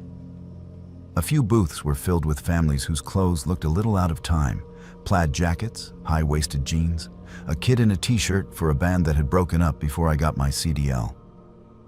A couple of drivers sat at the counter, hunched over plates. The music on the overhead speakers was some old rock tune I had not heard outside of classic stations in years. A waitress approached with a pot of coffee, smile already on. She wore a pale blue uniform dress, white apron, hair pinned up in a style my mother used to wear when she was young. "Top you off, hun?" she asked. "Sure," I said, sliding into a booth. "How long you folks been here?" "Sign said since '54. Her smile widened, like I had told a good joke. "Long as I can remember," she said. "You have been through before, Lawrence. You know that." My hand tightened around the menu. "Do I?" I asked. She tilted her head, studying me like I was messing with her. "Of course. You and your daddy, back when you were running teams, sat right there." She tapped the edge of the booth. He liked the peach pie. My father had been dead for 10 years. He and I had indeed run together for a while in the early days. We had eaten in a lot of little places that did not exist anymore. I was certain this was not one of them. "Long time ago," I said slowly. "You must be mixing me up with someone else." She just poured the coffee. "You truckers always say that," she said lightly, "like the road does not remember you." The food came hot and fast. Meatloaf and mashed potatoes that tasted like something from a Sunday kitchen, not a microwave. As I ate, the hum of conversation around me felt off. Not wrong exactly. Just a half beat behind what my ears expected, like a dubbed movie a fraction out of sync. When I glanced around, I caught snippets. They paved over the old road after the washout. Still doing that loop, back and forth, back and forth. He will be back through. They all come back through. I checked my watch. I could have sworn I had only been sitting for maybe 20 minutes. But the hands showed almost an hour had passed. My truck clock agreed. The low fuel worry prickled again. "Can I get my fuel squared away?" I asked the waitress when she came back by. "Need to get rolling." "Already taken care of," she said, nodding toward the window. "Pump reset as soon as you pulled in. Tank is full. You just settle your check and get on your way. Long drive ahead tonight." That did not make any sense. I had not swiped a card, had not flipped a switch. I had not even put the nozzle in yet. But when I went back out, the gauge sat near full, the pump numbers at 0, like I had never even touched them. I went back in to pay. The man behind the register had one of those faces you feel like you have seen in 100 places. Middle-aged, thinning hair, kind eyes that were a little too sharp. "Running hard this week?" he asked, ringing me up without looking at the buttons. "Feels like I have been running forever," I said. The words came out before I could stop them. He chuckled. "Road will do that, but you always end up back where you started, one way or another." The total on the small green display made my heart stutter. It was less than I had paid for a meal and a shower 20 years ago. When I held out my card, he shook his head. "Cash only," he said. "Same as always." I do not like handing over cash on the road, but the bill in my pocket felt heavy. I paid, took my receipt, and glanced at it. The date was smudged. The year looking more like a 4 and a 7 than anything in the 21st century. "Hey," I said. But when I looked up, the man had already turned away, talking to the next customer. Back in the cab, I sat for a minute with my hands on the wheel. My phone showed a strong signal, but when I tried to pull up my maps, the app froze, then dumped me back to the home screen.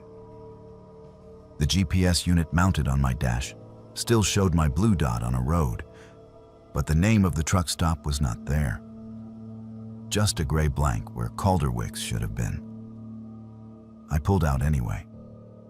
The lot lights washed over my mirrors, then dropped away as I turned onto the narrow access road. Trees closed in. For a moment, in the reflection, the building looked different. Dark windows, sign unlit, a couple of the pumps missing. Then the bend took it out of sight. The highway I merged onto felt the same as the one I had left. But my clock told a different story. I had lost more than 2 hours. There was no way the stop, the meal, and the fuel could have eaten that much time. No way. And yet there it was. I made my delivery late, but not late enough to lose the load. Dispatch grumbled and moved on. On my reset day, out of stubbornness or fear or both, I went online and tried to find Calderwick's. I found an obituary for a man named Calderwick who had run a truck stop off a state highway back in the 70s. Place had burned in an electrical fire in 1981. 3 people dead. No one had rebuilt. The photos in the article showed a sign almost identical to the one I had driven under, half melted and blackened. There were no recent business listings. No satellite images showed a building where I remembered it. Just a gravel patch slowly being reclaimed by weeds. These days, when the GPS chirps about a faster route, I think twice. I stick to the roads I know, even if it means crawling through traffic. On the nights when I am so tired the lines start to shimmer, and the thought of a hot meal in a quiet diner sounds like heaven, I keep one eye on the signs. Every now and then, out of the corner of my vision, I swear I see Calderwick's truck haven flicker by on an old, leaning post, arrow pointing down some side road I have never taken. My hands tighten on the wheel, and I keep going. I am not afraid of getting lost anymore. Not the regular kind of lost. It is the other kind that worries me. The kind where you stop somewhere that feels more like a memory than a place. And when you leave, you are not entirely sure the world you roll back into is exactly the same one you left. I have spent my life finding my way back home. I am too close to the end to risk ending up somewhere the maps forgot.